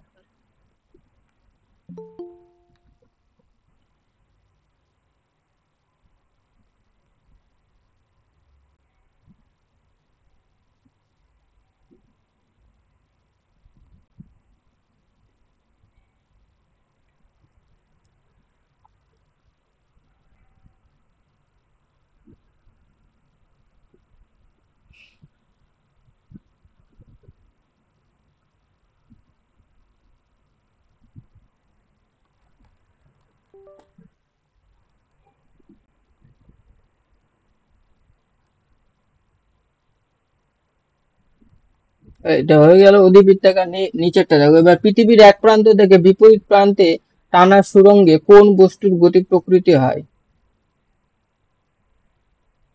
বক্ররেখী।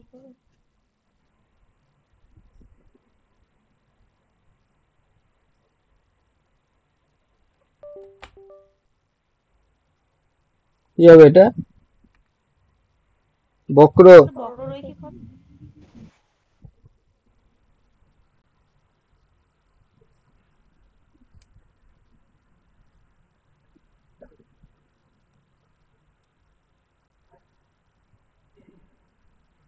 মানে কি চাইলো তাহলে, এই হচ্ছে ধরো পৃথিবী, এই প্রান্ত থেকে এক প্রান্তে, তাহলে এই ধরনের যে সুড়ঙ্গ যদি করা হয় তাহলে ওই গতি প্রকৃতি কিরকম। দেখে মনে হচ্ছে আমাদের সরলরেখী, কিন্তু সরলরেখী কি হবে আদৌ? গোলের জন্য কিন্তু সরলরেখী হবে না। আবার বক্র, আমরা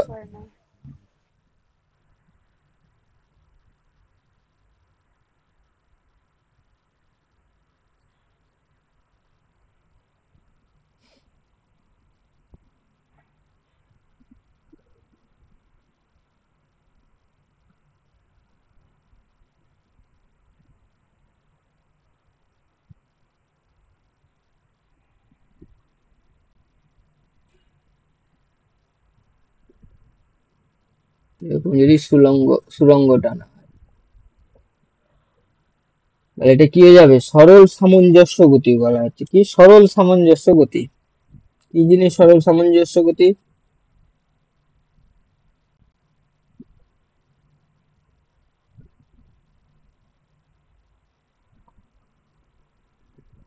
তো দেখো সুড়ঙ্গ টানার সময় কি হবে, এইভাবে যাবে, কেন্দ্রের দিকে যাবে। এবার কেন্দ্রের দিকে যাবে, কি একবারে কি ও কেন্দ্রে যেতে পারবে?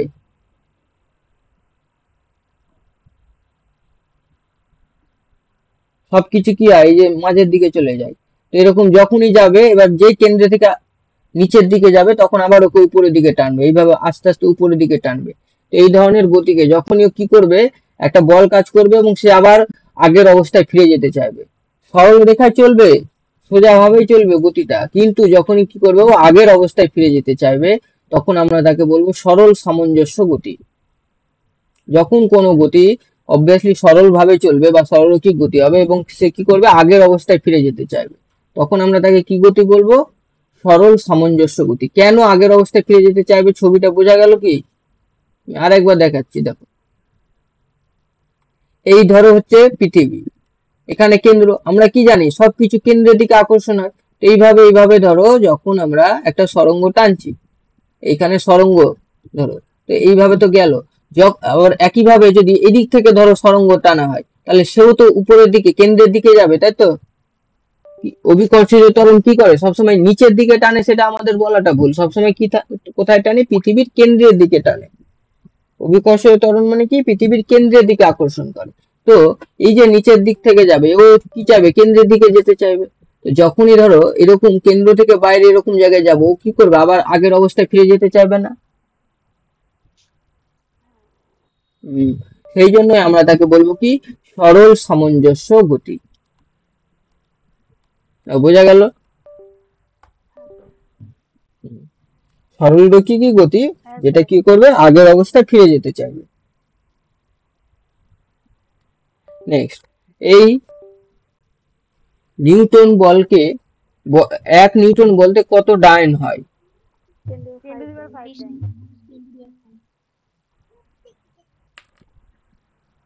স্যার ওই এই যেটা লেখা আছে ওটা 1 হবে তাই না? কোনটা? স্যার কোশ্চেনে এই নিউটন আছে ওটা 1 নিউটন হবে না? হ্যাঁ, 1 হবে ওটা।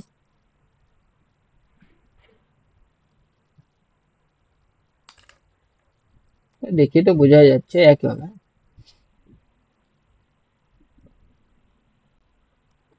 নেক্সট কি বলছে, ত্বরণের এককে প্রতি সেকেন্ড কথাটি কবার আসে? এগুলো নর্মাল, আমাদের জানতে হবে কি, 2 বার।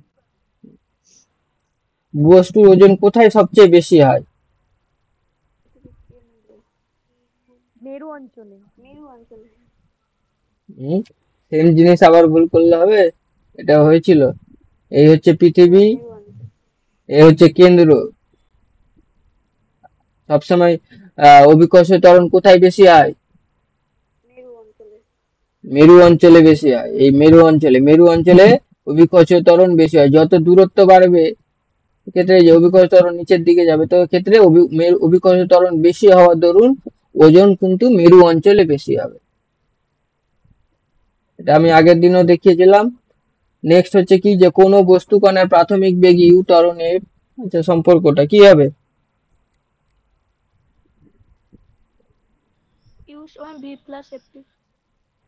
যেটা সম্পর্ক আমরা জানি সেটা ধরেই করি। কি জানি আমরা, V equal to U plus A T জানি নাকি, এটি। কিন্তু এখানে এর জায়গায় এফ দিয়েছে, তার মানে V equal to U plus F T, তাহলে অপশন এ হয়ে যাবে। তো আমরা যেই সূত্রগুলো জানি সেটা আগে লিখে নিয়ে তারপরে সেটা ভাববো, না তো এইভাবে দেখতে গেলে ভুল করে বসবো নেক্সট সময়। তো নেক্সট বলো, জাতি কোন ধরনের লিভার? জাতি হয়ে যাবে কি, দ্বিতীয় শ্রেণীর লিভার।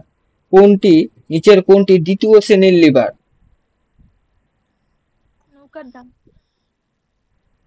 নৌকার দাঁত। সারাশি, কাঁচি, সারাশি, কাঁচি এরা সব কি হয়ে যাবে, প্রথম শ্রেণীর লিভার। আর বাকি দুটো কি আছে, মাছ ধরার ছিপ, এটা কি হবে? মাছ ধরার ছিপ হচ্ছে তৃতীয় শ্রেণীর লিভারে চলে যাবে। কারণ এইরকম জায়গায় থাকে, এখানে একজন ধরে থাকে, এই পোর্শনে ফোর্স থাকে, আর এখানে কি থাকে, এই তৃতীয় শ্রেণীর লিভারের মতো। তৃতীয় শ্রেণীর লিভারের এটা কি ছিল, এই যে দেখো, একদিকে ওজন থাকবে, আলম্ব বিন্দু একদিকে, আর বলটা মাঝখানে থাকবে। তো এখানে ও ধরে থাকবে, আর ফোর্সটা সবসময় এই যে এই বাহুটার মধ্যে কাজ করে। সেই জন্য মাছ ধরার ছিপকে আমরা তৃতীয় শ্রেণীর লিভারের মধ্যে ফেলবো। বোঝা গেল? মাছ ধরার ছিপকে আমাদের মনে হতে পারে প্রথম শ্রেণীর লিভারে, কিন্তু তার আলম্ব বিন্দুটা কিন্তু এক প্রান্তে থাকে, সেই জন্য আমরা তাকে প্রথম শ্রেণীর লিভার বলতে পারবো না। আর এক্ষেত্রে নৌকার দাঁড় হয়ে যাবে কি, দ্বিতীয় শ্রেণীর লিভার। দ্বিতীয় শ্রেণীর লিভার মানে কি ছিল, এই যে দ্বিতীয় শ্রেণীর লিভার আলম্ব বিন্দু একদিকে থাকবে, থাকে, হ্যাঁ, যে এরকম করে যে নৌকার দাঁড় থাকে, এরকম যদি নৌকার দাঁড় থাকে, এখানে ওর আলম্ব বিন্দু থাকে। আমরা এই জায়গায় ধরো কি করি এখানে, ফোর্সটা কোথায় অ্যাপ্লাই হয়, এরকম জায়গায়, এই যে এরকম এরকম করে ফোর্স অ্যাপ্লাই হচ্ছে এই জায়গায়, আর এখানে থাকছে ওর ওজনটা, পুরো এর ওজন। কিসের ওজন? দাঁড়ের ওজন। সেই জন্য এটা হয়ে যাবে কি, দ্বিতীয় শ্রেণীর লিভার।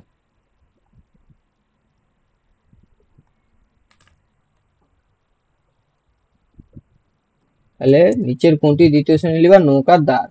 কোন সূত্র থেকে বলের মান নির্ণয় করা যায়?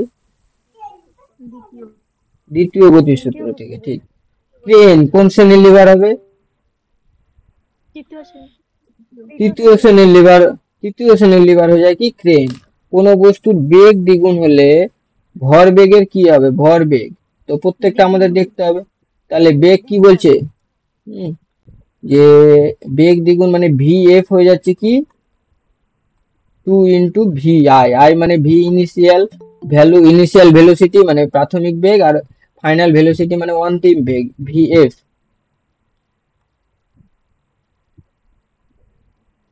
তো এক্ষেত্রে কি বলা হচ্ছে? ভরবেগ। ভরবেগ মানে কি এম ভি। তো ভি যদি দ্বিগুণ হয় ভরবেগ অবভিয়াসলি দ্বিগুণ হবে, তাহলে মানে অপশন এ ঠিক হয়ে যাচ্ছে। বুঝা গেল? মানে এম ভি এফ কত হয়ে যাবে? 2 ইন্টু এম ভি আই। যে নীতি অনুসরণ করে মহাকাশে রকেট চলে, তাহলে একই হয়ে যাবে। এটা কি হয়ে যাবে? তৃতীয় নিউটনের তৃতীয় গতিসূত্র, এবং তৃতীয় গতিসূত্র থেকে আমরা পাবো ভরবেগের সংরক্ষণ সূত্র। তাই হয়ে যাবে নিউটনের তৃতীয় গতিসূত্র ও ভরবেগের সংরক্ষণ সূত্র। বৃত্তাকার পথে ঘূর্ণায়মান কোন বস্তুর ক্ষেত্রে কোনটি সঠিক নয়?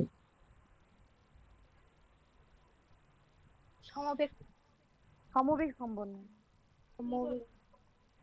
তাহলে দেখো আস্তে আস্তে কি হতে পারে? চলছে, তাহলে এখানে অতিক্রান্ত দূরত্ব থাকে, এখানে সরণের কোনো প্রশ্ন আসে না। বেগ কি হয়? প্রতি মুভমেন্টে হচ্ছে, দেখো প্রতি মুভমেন্টের দিক চেঞ্জ হতে আছে, সেই জন্য বেগ, কিন্তু এটা সমবেগে চলতে পারে না। সেই জন্য এটা হয়ে যাবে কোনটি সঠিক নয়? সমবেগ সম্পূর্ণ। অসমবেগ সম্পূর্ণ হতে পারে, সমদ্রুতি সম্পূর্ণ হতে পারে, একইভাবে অসমদ্রুতি সম্পূর্ণ হতে পারে।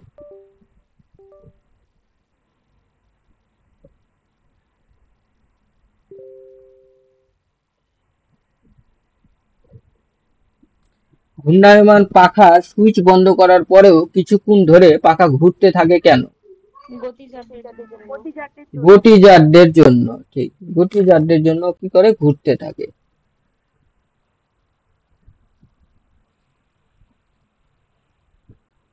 কোন লিভারের যান্ত্রিক সুবিধা বলতে কি বোঝায়?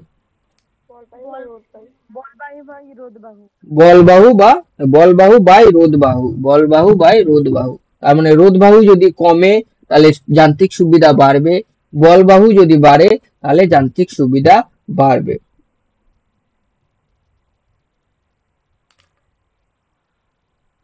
নেক্সট দেখো যে কোনো ব্যক্তি সর্বোচ্চ দূরত্ব একটি বল পাঠাতে গেলে কত কোণে ছুটবে?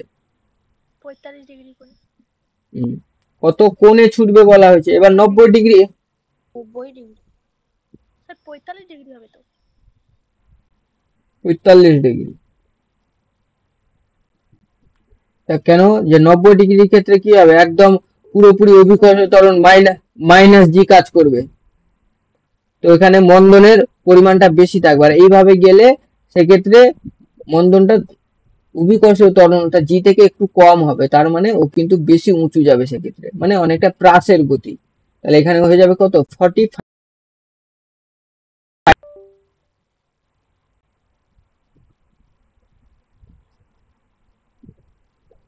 নেক্সট কি বলছে? অতিক্রান্ত দূরত্ব বাই সময়। বেগ কি হবে? ত্বরণ মানে কি? ত্বরণ হচ্ছে বেগের পরিবর্তনের হার, আর অতিক্রান্ত দূরত্ব মানে হচ্ছে কি? ডি বা এস। ডি দিয়ে লেখো, তাই তো? ডি।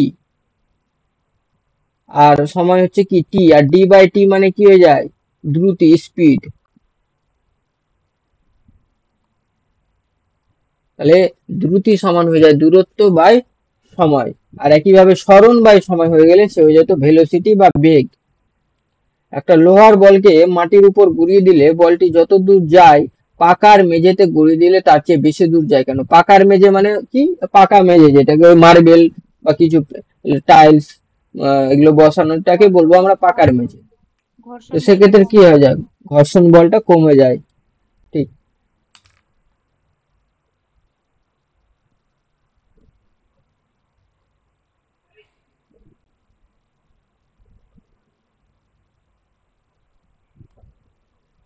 বলকে মাটিতে ফেললে লাফাতে থাকে, কোন সূত্র মেনে চলে এটা?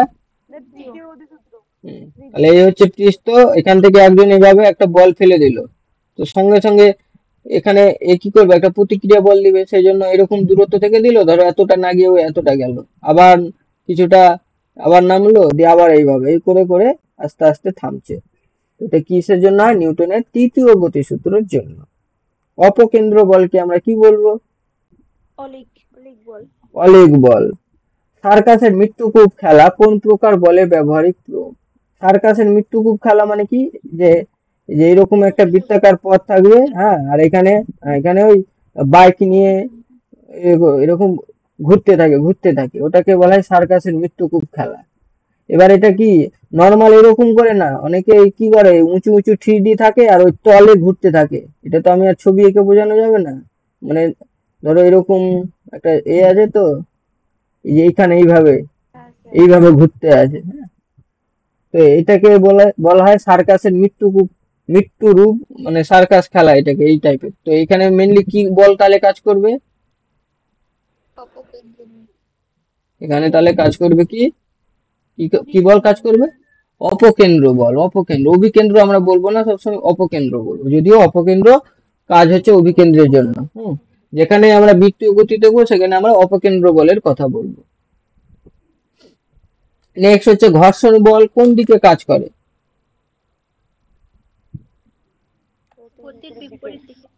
সবসময় ওর কাজই হলো গতির বিপরীতের দিকে। এরকম একটা কিছু আছে, এ ধরো যাচ্ছে একটা ভি ভেলোসিটি বা এফ ফোর্স নিয়ে, ঘর্ষণ বল এর কাজই হলো তার বিপরীতে কাজ করা, ফ্রিকশন।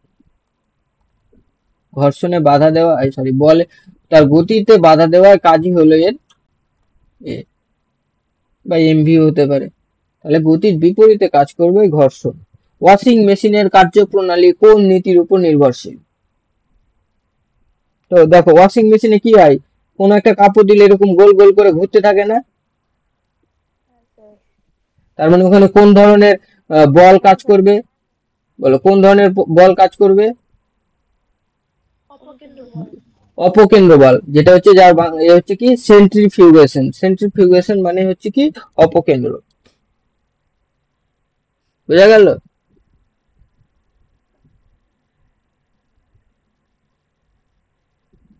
সেন্ট্রিফিউগেশন মানে অপকেন্দ্র। কম্বলে লাঠি দিয়ে আঘাত করে ধুলো ঝাড়া হয়, কোন নীতির উপর কাজ করে? তো এরকম জায়গায় ধরো এরকম কম্বল দেওয়া আছে, এখানে আঘাত দেওয়া হচ্ছে, তো কি হয়, কম্বলটা সরে গেল আর এর মধ্যে থাকা ধুলোগুলো নিচের দিকে পড়ে যায়। এটা কোন নীতি? স্থিতিজাতদের জন্য। স্থিতিজাতদের জন্য।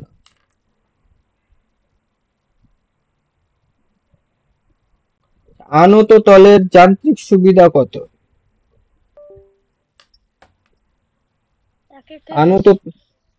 আনত তল মানে কি? দেখো আনত তল মানে কি রকম, এই ধরো একটা প্লেন, আনত তল কিরকম থাকে, এরকমটা না, তো এইটাকে আমরা কি বলবো? আনত তল বলতে পারি। এখান থেকে ধরো কোনো কিছু লোড কিছু আমরা নামাবো, এইভাবে আমরা একটা তল দিয়ে নামিয়ে নিলাম, তাহলে এটাকে কি বলবো আমরা? আনত তল।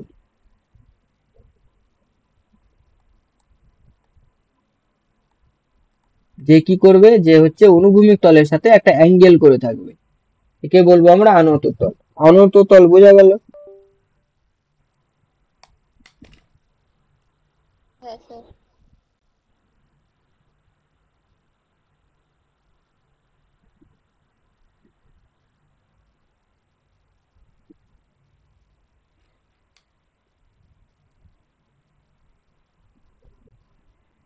তো এক্ষেত্রে দেখো তো তাহলে যান্ত্রিক সুবিধা মানে কি? বল বাই রোধ বাই।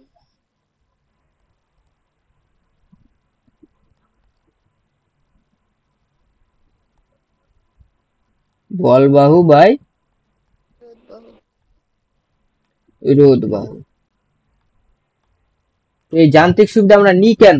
যাতে আমাদের জিনিসটা কাজ করতে সুবিধা হয়। তো এখানে ওর হচ্ছে কি থাকে, এটা হচ্ছে ওর আলম্ব, তাই তো? দেখো এটা হচ্ছে কি ওর আলম্ব না, এটা হচ্ছে ওর আলম্ব। আর এটাকে আমরা কি বলবো? এটা ভর। এটা ফোর্স, এখানে ফোর্স থাকবে আর এখানে নামার সময় বিভিন্ন ওয়েট গুলো কাজ করবে। তো দেখো তো বল বাহুটা বড় না? এই যে এখান থেকে পুরোটা হচ্ছে বল বাহু, আর ওয়েট এখানে যদি ওয়েট থাকে, এবার মাঝখানে যেখানে ওয়েট থাকতে পারে এর মাঝেই থাকবে নিশ্চয়ই। তো এই ওয়েটটা দেখো, বল বাহু আর রোধ বাহুর মধ্যে কি বল বাহু বড় না?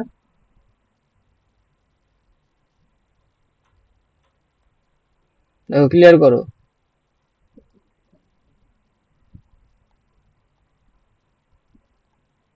বলতে পারি আমরা বল বাহুটা বড় রোধ বাহু থেকে।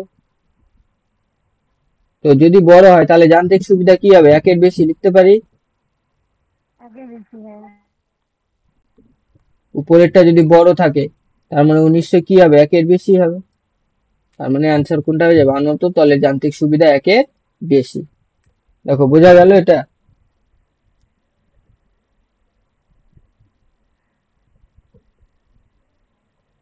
হ্যাঁ স্যার, বুঝতে পেরেছি। নেক্সট দেখো, নিচের কোনটি প্রথম শ্রেণীর লিভার? লিভার নয়। ও নয়। নয় বলেছি তো। হ্যাঁ হ্যাঁ ঠিক। তো মুখের চোয়াল তো আমরা তো লিভার বা যন্ত্রপাতি ইউজ করি আমাদের সুবিধার জন্য, তো সেগুলোকে আমরা লিভার বলবো। তাই বলে আমরা মানুষকে বা মানুষের কোনো অঙ্গ প্রত্যঙ্গকে কিন্তু আমরা লিভার বলতে পারবো না। তো মুখের চোয়াল কোনো লিভারই নাই ক্ষেত্রে আমরা যদি দেখতে যাই, তো বোঝা গেল? এবারে দেখো বাকি কি। হ্যাঁ, স্যার মুখের চোয়াল কি তৃতীয় শ্রেণীর ভাষা? লিভারই বলবো নাকি আমরা? মুখের চোয়ালকে আমরা লিভারই, এ তো কোনো যন্ত্র না আমাদের ক্ষেত্রে। তো আমরা কি যন্ত্র বলবো? আমরা নিজেদেরকে যন্ত্র বলবো কি? হ্যাঁ স্যার। বলবো না সেই ক্ষেত্রে। তো মুখের চোয়াল যন্ত্রের মধ্যে পড়লো না, তাই একে আমরা লিভারের মধ্যে ফেলবো না। লিভার তারাই যারা হচ্ছে যে সমস্ত যন্ত্র কি হয় আমাদের কাজে সুবিধা দেয়, তাদেরকে আমরা বলবো লিভার। এই যে বলছি না কথাটা, যে যান্ত্রিক সুবিধা, যাদের একটা যান্ত্রিক সুবিধা থাকবে, যান্ত্রিকের মধ্যে যন্ত্র লুকিয়ে আছে, মানুষ তো আর যন্ত্র না। তো সেই জন্য একে আমরা মুখের চোয়ালকে আমরা লিভারই বলতে পারবো না। আর বাকি তিনটে কোনটা কি শ্রেণীর লিভার বলো? ঢেকি কি শ্রেণীর লিভার? প্রথম শ্রেণীর লিভার। কোদাল? প্রথম শ্রেণী।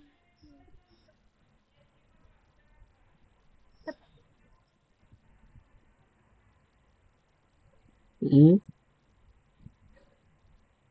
স্যার কোদালকে কোদাল তো প্রথম, কি হবে না? ধরো এরকম টাইপের ধরো কোদাল আছে, এখানে মানুষ ধরে থাকছে, তার মানে এটা ওর আলম্ব বিন্দু। এই জায়গায় ফোর্স, আর এখানে ধরো ওয়েট, তাহলে এটাকে কি বলবো আমরা? দ্বিতীয় শ্রেণীর লিভার। দ্বিতীয় হুম, দ্বিতীয় শ্রেণীর লিভারে চলে যাবে কোদাল। সবসময় ছবিটা ভাববে, দেখবে নিজেরাই খুঁজে পেয়ে যাবে। আর তুলাদণ্ড হয়ে যাবে কি? এগুলো সমস্ত কিছু প্রথমের মধ্যে। নেক্সট, একটা বলকে উপরে ছুড়ে দিলে কোনটা ধ্রুবক থাকে? কি ধ্রুবক থাকবে? এইভাবে যদি উপরে -G, মন্দন ধ্রুবক থাকে, তো মন্দন তো বলেনি, তার মানে আমরা এখানে ত্বরণটাই তাহলে লিখবো। বেগ কি ধ্রুবক থাকবে? বেগ তো আস্তে আস্তে কমতে থাকবে, দেখো, তাহলে বেগ ধ্রুবক থাকবে না।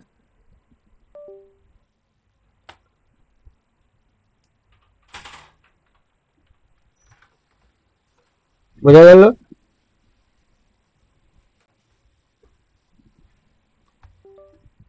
দুধকে মসৃণ করে ক্রিম বার করার সময় কোন পদ্ধতি কাজে লাগানো হয়? তো দুধ ক্রিম বানানো বা মাখন তৈরি করা, তো দুধের মাখন তৈরি করার সময় এরকম চাকার মতো একটা জিনিস ইউজ করা হয় না?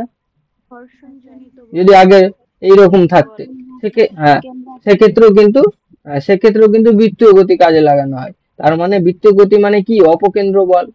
আর অপকেন্দ্র বল মানে কি? এই যে কেন্দ্রের বাইরের দিকে, তো কোনটা হয়ে যাবে? কেন্দ্রাতিক বল। আর অভিকেন্দ্র বলটাকে বলবো কেন্দ্রাভি বল।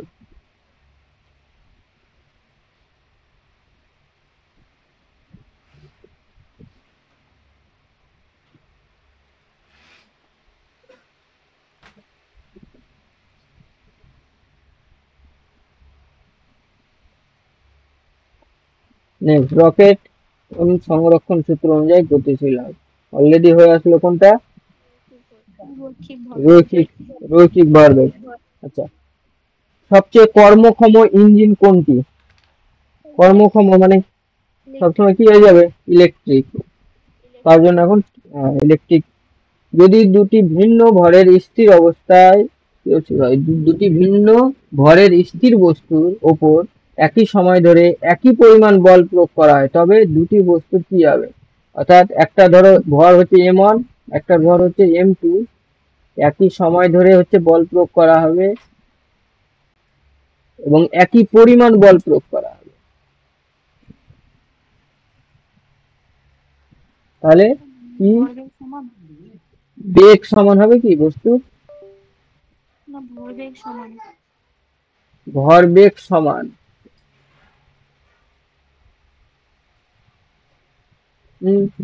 নাকি এর হলে কি হবে? ভারী বস্তু যদি হয় ও আসতে যাবে, ধরো ভারী বস্তু আছে ও একটু আসতে যাবে, আর যে হালকা বস্তু আছে একটু ঠেলা দিলে একটু বল দিলেও বেশি যাবে, তাই তো? এরকমটা হবে না? আমরা এখানে ধরে নিচ্ছি কি এমনটা বড়। এবার ওভারঅল যদি আমরা মাল্টিপ্লাই করে ভর বেগ বের করতে যাই তাহলে আমরা দেখবো কি m1 আর v1 এখানে m2 v2 টা দুটো কি হয়ে যাবে? সমান হয়ে যাবে।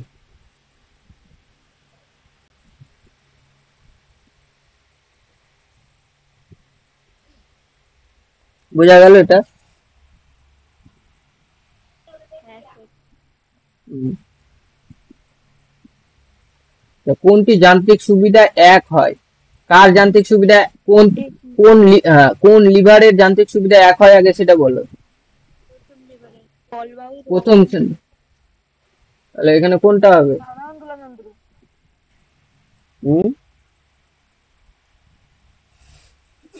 সাধারণ তুলা যন্ত্র।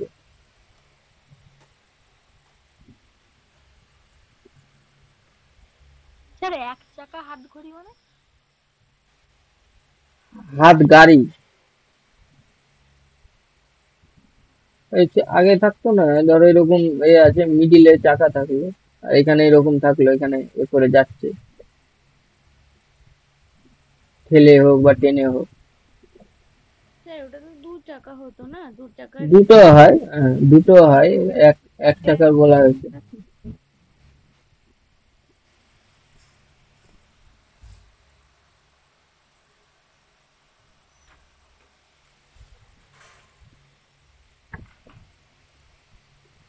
চাঁদের আকাশে পাখি উঠতে পারবে না কেন? বায়ু নেই। বায়ু নেই, কারণ কি পাখি ওড়ার সময় কি করে? ও ডানা দিয়ে ও হাওয়া করার সময় কি হয়? বায়ুটা হচ্ছে বায়ুকে আঘাত করে, ও নিচের দিকে যায়, তখন ওই বায়ু কি করে? ওকে প্রতিক্রিয়া বল দিয়ে উপরের দিকে প্রতিক্রিয়া বল দেয়, তার ফলে ও উঠতে পারে।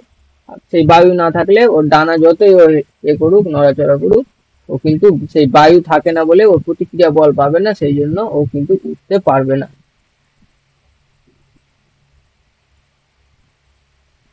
চলন্ত ট্রেন গাড়ি থেকে হকাররা কিভাবে নামবে?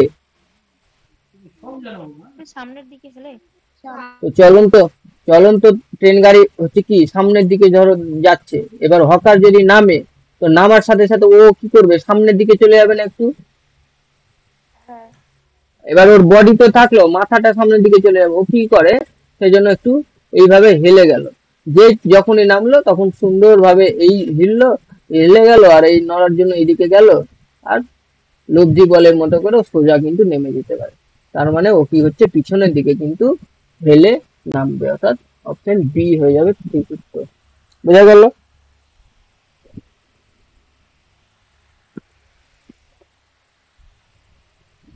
বৃত্তীয় পথ বরাবর গতিশীল কোন বস্তু? পরিবর্তনশীল বেগে গতিশীল। সমবেগে গতিশীল হয়? একদমই না। সমদ্রুতিতে গতিশীল হয়? হতে পারে, কিন্তু সব সময় নাও হতে পারে, তাই আমরা কনফার্ম বলতে পারবো না। পরিবর্তনশীল বেগে গতিশীল হয়? হ্যাঁ, এটাও হতে পারে। পরিবর্তনশীল দ্রুতিতে গতিশীল হয়? এটা কি হবে? এটা হবে? এটাও হতে পারে, তিনটাই হতে পারে, কিন্তু মেন কোনটা দেখো, হতে পারে না কোনটা? সমবেগে গতিশীল হয়, হতে পারে না। তার মানে কি পরিবর্তনশীল বেগে গতিশীল হয়, তাই সেই জন্য আমরা নিয়ে নেবো এটা। বাকি গুলো কি হতে পারে না? হ্যাঁ, অবশ্যই হতে পারে, কিন্তু কনফার্ম উত্তরের ক্ষেত্রে আমরা অপশন সি নেব, কারণ সমবেগে গতিশীল হয় না, তার মানে পরিবর্তনশীল বেগে গতিশীল হয়। বোঝা গেল? হুম, এগুলো হচ্ছে হতে পারে, এগুলো হচ্ছে হতে পারে, হবে সেটা না, এগুলো সব হতে পারে।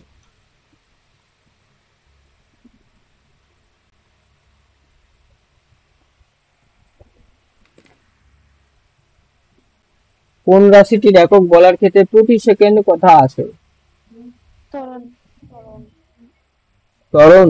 ত্বরণে কি আছে? বেগ প্রতি সেকেন্ড স্কোয়ার আছে না? হ্যাঁ স্যার, বেগ হবে। তো বেগের একক কি? সময়। Metre per second. একক বললাম আমি, মিটার পার সেকেন্ড, ওই যে পার সেকেন্ড মানে কি প্রতি সেকেন্ড। তো বেগের এসে আসবে, দ্রুতিতে আসতে পারে না।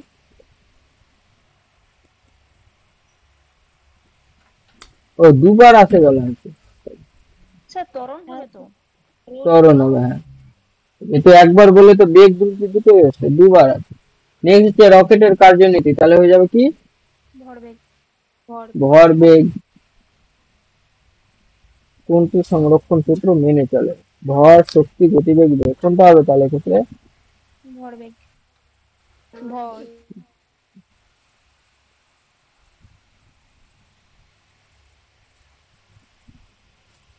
তাহলে গতিবেগে যাবো আমরা, ভরবেগ অনুযায়ী। ওখান থেকে গতিবেগও তো পেয়ে যাবো, এমভি। আর গতিবেগ মানে কি? Half of MV square. তাই এগুলোতে ভরবেগ আমরা পাচ্ছি না, গতিবেগ ওই জন্য নেওয়া হচ্ছে। যদি পৃথিবী চাঁদকে এফ বল দ্বারা আকর্ষণ করে, তাহলে চাঁদ পৃথিবীকে কত বল দ্বারা আকর্ষণ করবে? স্যার, এফ বলের সমান আকর্ষণ করতে। এ হচ্ছে কি পৃথিবী, যার ভরটা একটু বেশি, ওই জন্য ক্যাপিটাল এম দিলাম, এর ভর একটু কম, স্মল এম দিলাম। এই হচ্ছে এদের মধ্যবর্তী দূরত্ব, এটা ধরো আর। এরা কি করবে? একে অপরকে আকর্ষণ করবে। তো আকর্ষণ বলের মান কি হয়ে যায়? এফ ইকুয়াল টু কি হয়? G M M by R square না? এটা দুজনের ক্ষেত্রে সমান হবে, তো এও একে একই আকর্ষণ বলে কাজ টানবে, এও একই আকর্ষণ বলে টানবে। সেই জন্য তাহলে এটা অ্যান্সার কোনটা হয়ে যাবে?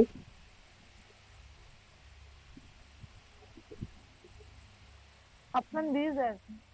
Option B. আচ্ছা, এই সূত্রটা কি সূত্র, কিসের সূত্র এটা? স্যার, মহাকর্ষ সূত্র।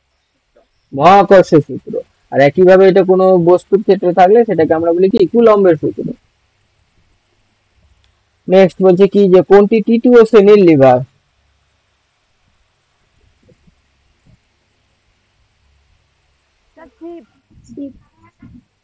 শিব। ওই শুরুতে তখন বললাম শিব হয়ে যাবে তৃতীয় শ্রেণীর লিভার। দাঁড় হচ্ছে কোন শ্রেণীর লিভার ছিল? দাঁড় তৃতীয় শ্রেণী। দাঁড় ছিল দ্বিতীয় শ্রেণীর, এবং এই দুটো জাতীয় হচ্ছে দ্বিতীয় শ্রেণীর, কাঁচি হচ্ছে প্রথম শ্রেণীর। নেক্সট, একটা চলন্ত বাস 10 কিলোমিটার/ঘন্টা প্রাথমিক বেগে চলতে শুরু করে, তাহলে কতক্ষণ পরে ও থেমে যাবে যদি মন্দন হয় এত? তাহলে আমরা অঙ্কটা করি। কি বলা হয়েছে এক্ষেত্রে? প্রাথমিক বেগ মানে হচ্ছে ইউ, বলা হয়েছে কত? 10 কিলোমিটার/ঘন্টা। তাহলে আমরা তো কিলোমিটার/ঘন্টা এককে করতে পারবো না, তাহলে কি মিটার/সেকেন্ডে নিয়ে নিতে হবে। তাহলে কত দিয়ে গুণ করবো? 5/18। 5/18 দিয়ে আমরা গুণ করে নেব।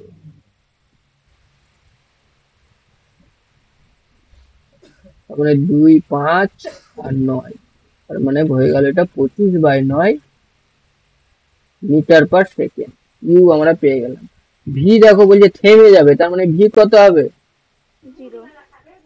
ভি হয়ে যাবে 0 মিটার/সেকেন্ড। আর আমাদের এ বলে দেওয়া হয়েছে কত? মন্দন, তার মানে মাইনাস হয়ে যাবে 25/18 মিটার/সেকেন্ড স্কোয়ার। তাহলে এখন আমাদের বলা হয়েছে টি কত, তাহলে বলো কোন সূত্র আমরা ইউজ করব?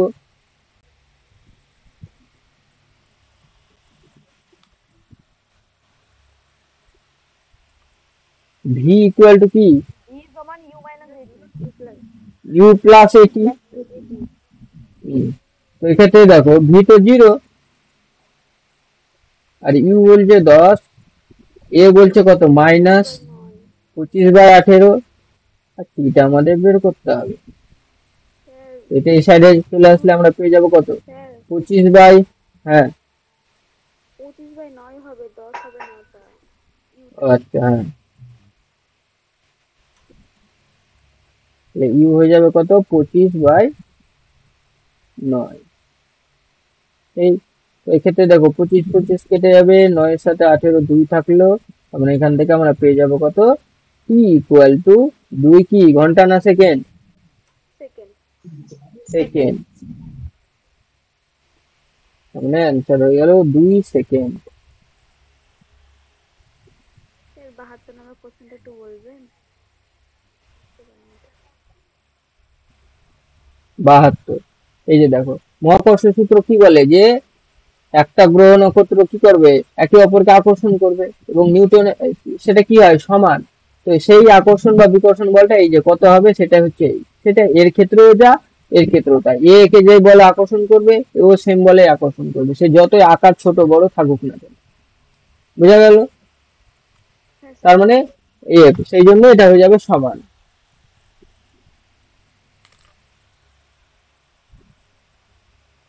তো কোনখানে ছিলাম, এটাই। 75 নম্বর কি বলছে, একই তাপমাত্রায় দুটি বল ধাক্কা খেলে যে রাশিটি সংরক্ষিত থাকে। রৈখিক ভরবেগ। একই তাপমাত্রায়, স্যার গতিশক্তি হবে না? হুম,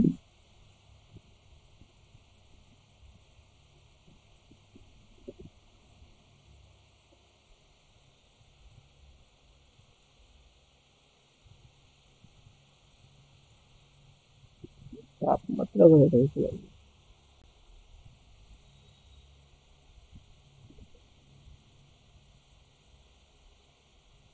কিছু একটা ভুল আছে এখানে, তাপমাত্রা কেন হবে,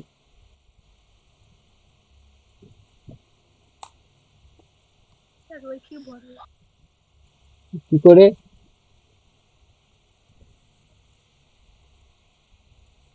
স্যার এটা নিউটনের তৃতীয় সূত্র বলছি। তৃতীয় সূত্র থেকে না, হ্যাঁ নিউটনের তৃতীয় গতিসূত্র থেকে। হ্যাঁ হ্যাঁ, ওখান থেকে আমরা বলতে পারি রৈখিক ভরবেগ, হ্যাঁ ঠিক। তাহলে সেখানে তো তাপমাত্রা কোনো ফ্যাক্টরি আসবে না, হ্যাঁ? তাহলে এটা আমাদের ফ্যাক্টরি আসবে না, দুটি বল ধাক্কা খেলো, তাহলে ধাক্কা খেলে নিউটনের তৃতীয় গতিসূত্র অনুযায়ী ঠিক কি এ থাকে, রৈখিক ভরবেগ। তাহলে ওখান থেকে আমরা বলে দিতে পারবো। তাহলে এই জিনিসটা তাহলে আমাদের কি জন্য দিয়েছে, এটা জাস্ট আমাদের কনফিউজ করার জন্য দিয়েছে, একই তাপমাত্রায়।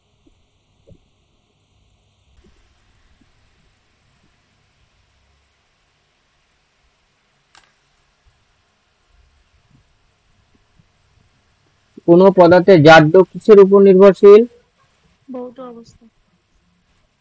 ভৌত অবস্থা, ভর। না স্যার, ভর ভর সরি। ভর। ভর।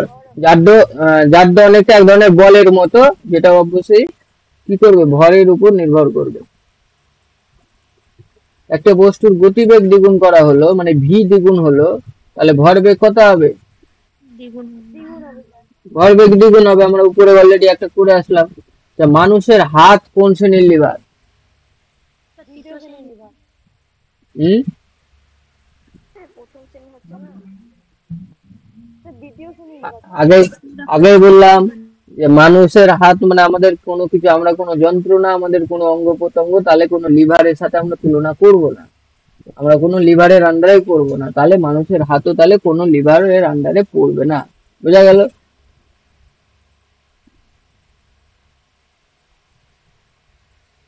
হ্যাঁ। এমনি যদি মনে করো যে লিভার হবে, তাহলে কি হয়, মানুষের হাতে এরকম জায়গায় থাকে, এখানে কনুই থাকে, এখানে আঙুল থাকে, তাহলে এখানে কিছু ধরবো আমরা ওয়েট, এখানে হচ্ছে তোমার আলম্ব বল, আর এই জায়গায় ফোর্স, মাসকুলার ফোর্স যেটা অ্যাপ্লাই করা হবে, তাহলে সেই অনুযায়ী আমরা একে একটা লিভার বলতে পারি। কি লিভার বলবো তখন, এখানে ওয়েট থাকছে, তৃতীয়। তৃতীয় বলতে পারি, কিন্তু কোনো লিভারের মধ্যে পড়বে না। বোঝা গেল? কিন্তু স্যার এনএম জিএনএম বইতে তৃতীয় শ্রেণীর লিভার দেওয়া আছে। তৃতীয় শ্রেণীর লিভার বলা তো উচিত নয়।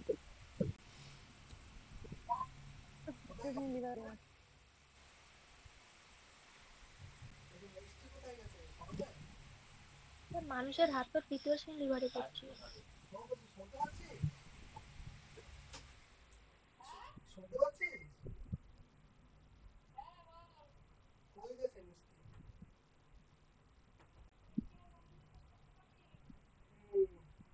তো কি জন্য তৃতীয় শ্রেণীর হবে সেটা তো বলা হচ্ছে, তৃতীয় শ্রেণীর মতোই কাজ করছে।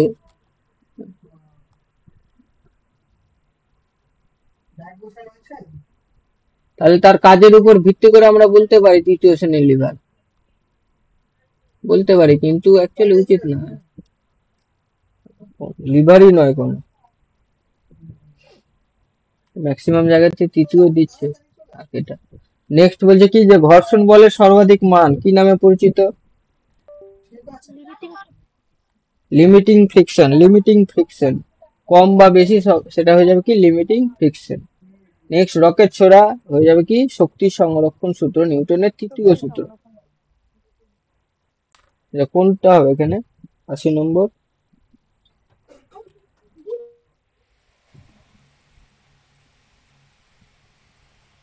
মেনলি হচ্ছে কি ভরবেগের মেন হচ্ছে কি ভরবেগের সংরক্ষণ সূত্র, এবং সেটা আমরা যেহেতু তৃতীয় গতি সূত্র থেকে পাই তাই তৃতীয় সূত্র বলি। মেন হচ্ছে কিন্তু ভরবেগের সংরক্ষণ হয়, দুটোই অ্যান্সার ঠিক, বি ডি দুটোই, কিন্তু মেন হচ্ছে ভরবেগের সংরক্ষণ সূত্র, এবং সেটা যেহেতু আমরা তৃতীয় সূত্র থেকে পাই তাই দুটোই আমরা বলতে পারি এখানে। তাহলে আমরা মেন অপশন যেহেতু অপশন ডি হবে তাই সেটাই নেব, বোঝা গেল?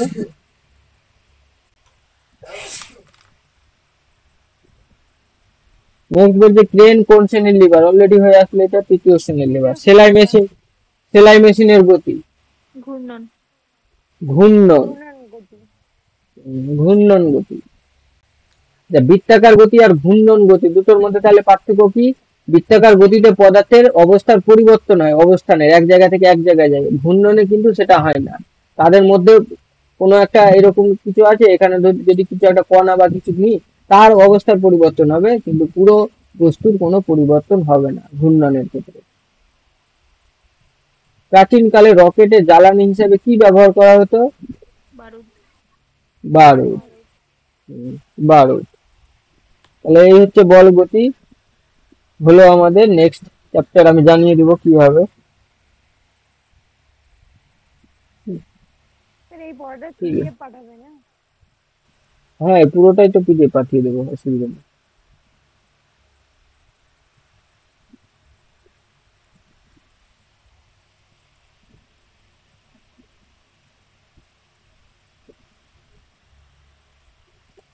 কাল হচ্ছে বুধবার,